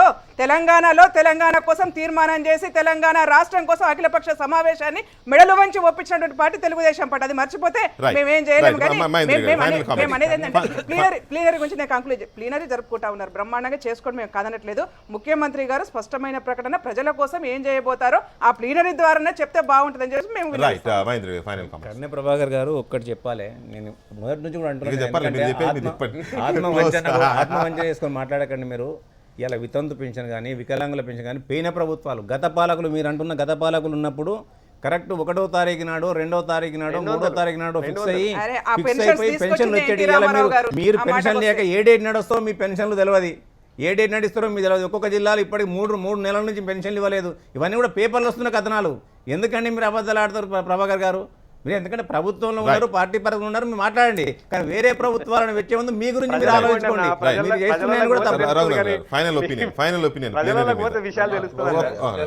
తెలంగాణకు పట్టిన దరిద్రం పోవాలంటే ఏం చేయాలో కర్నె ప్రభాకర్ గారు చెప్పారు. 30 ఏళ్ల నుంచి వేరు పార్టీల నుండి పరిపాలించిన కడియం శ్రీగారులు, తుమ్మల నాగేశ్వరరావు వీళ్ళంతా క్యాబినెట్లు ఉంటే తెలంగాణకు పట్టిన దరిద్రం పోదు. వాళ్ళు పోవాలంటే, తెలంగాణకు పట్టిన అసలు సిసలు దరిద్రం పోవాలంటే ఉద్యమకారులకు పదవులు రావాలని చెప్పినాం. మాకేం కర్నె ప్రభాకర్ మీద మొహబ్బత్ అని చెప్పలేదు. మేము మహేందర్ రెడ్డి గారు పదే చెప్తా వస్తూ ఉన్నారు, సోయిన్నోళ్ళు పనిచేస్తే వస్తుందని చెప్పారు. సోయిన్నోళ్ళు ఎవరు లేరని చెప్తా ఉన్నాం. రేపు ప్లీనరీలో మళ్ళీ చెప్తా ఉన్నాం, ఒక్కడు కూడా జై తెలంగాణ అన్నోడు ఉండడు ముందు వరుసల. జై తెలంగాణ వాళ్ళు అందరు వెనకాల వరుసలే ఉంటారు. నై తెలంగాణ అన్నోడు, తన్నినోడు, కేసులలో మమ్మల్ని ఇరికించిన వాళ్ళు వచ్చి ముందు వరుసలో కూర్చుంటారు. ముచ్చట్లు మస్తు చెప్తా ఉన్నాడు అన్న దరిద్రం పోతుందని. ఎవరితోటి? కడియం శ్రీ హరేసిన దేవాదులతోటి వరంగల్ దరిద్రం పోయిందా? లేకపోతే కర్నె ప్రభాకర్ గారు ఎమ్మెల్సీ అయితే మహబూబ్ నగర్ జిల్లాలో డబుల్ బెడ్రూమ్ ఇండ్లు ఏమైనా 4 ఇండ్లు వచ్చినాయా? కేసీఆర్ గారు ఎంపీ అయితే మహబూబ్ నగర్కి ఏమైనా కొత్తగా వచ్చి ఒరిగి పడ్డది ఏమైనా ఉందా? ఇట్లా చెప్పాలంటే చాలా ఉన్నాయి. అట్లా కాబట్టి ఇక్కడ ఎవరు కూడా మేము ఏదో టీఆర్ఎస్లోకి వెళ్ళిపోయినాము, బయటికి పోయినాము, దుగ్ధవుతోటి పదవులు లేవనేటువంటి బాధ ఎవరికి లేదు వెంకటకృష్ణ గారు. ఆ బాధ ఏమైనా ఉంటే టీఆర్ఎస్లోనే ఉంది. టీఆర్ఎస్ వాళ్ళకి ఏముందంటే ఉద్యమకారులను వెనక బానిసలో కూర్చోబెడుతున్నారు, బంగారు తెలంగాణ వాళ్ళని తెచ్చి ముంగడ పెట్టుకుంటున్నారని ప్రతి ఒక్కరు మైక్ తీసేస్తే కర్ణ ప్రభాకర్ గారు కూడా అదే చెప్తారు. ఇంకా విప్పిమంటే ఇప్పిత్తలేడు రబ్బా ఇయ్యాలడు దాకా అనేటువంటి బాధ కర్ణ ప్రభాకర్ అన్న కూడా ఉంటుంది మనసులో, కానీ బయటికి చెప్పుకోలేకపోతున్నారు. అట్లా మమ్మల్ని ఏదో మేమేదో ఇది చేస్తా ఉన్నామని అనుకోవడం సరైన. ఖమ్మంలో ఉద్యమాలు అప్పుడు జెండాలు పెట్టిన పాత కమ్మలేమో చిరిగిపోయినాయి, ఇప్పుడు కొత్తగా వచ్చిన తుమ్మలేమో బలిసిపోయినాయి. ఇంతకంటే ఎక్కువ ఏం చెప్పాలి. శ్రీనివాస్ రెడ్డి గారు thank you very much. Srinivas Reddy గారు అండ్ మహేందర్ రెడ్డి గారు, రఘునందన్ గారు అండ్ శోభారాణి గారు, ప్రభాకర్ గారు థ్యాంక్ యూ వెరీ మచ్ మాతో చర్చలో పాల్గొన్నందుకు. కొన రావిరెడ్డి గారు కూడా ప్రత్యేకమైన ధన్యవాదాలు. ఇది టీఆర్ఎస్ 15వ ప్లీనరీ రేపు జరగబోతున్న సందర్భంగా దానికి సంబంధించిన ఒక డిబేట్. అలాగే చాలా కీలకమైన మరొక అంశం, జగన్మోహన్ రెడ్డి వైఎస్ఆర్ కాంగ్రెస్ పార్టీ అధ్యక్షుడు జగన్మోహన్ రెడ్డి తన ఎమ్మెల్యేలందరినీ ఎంపీలందరినీ తీసుకొని ఢిల్లీలో పర్యటిస్తున్నారు.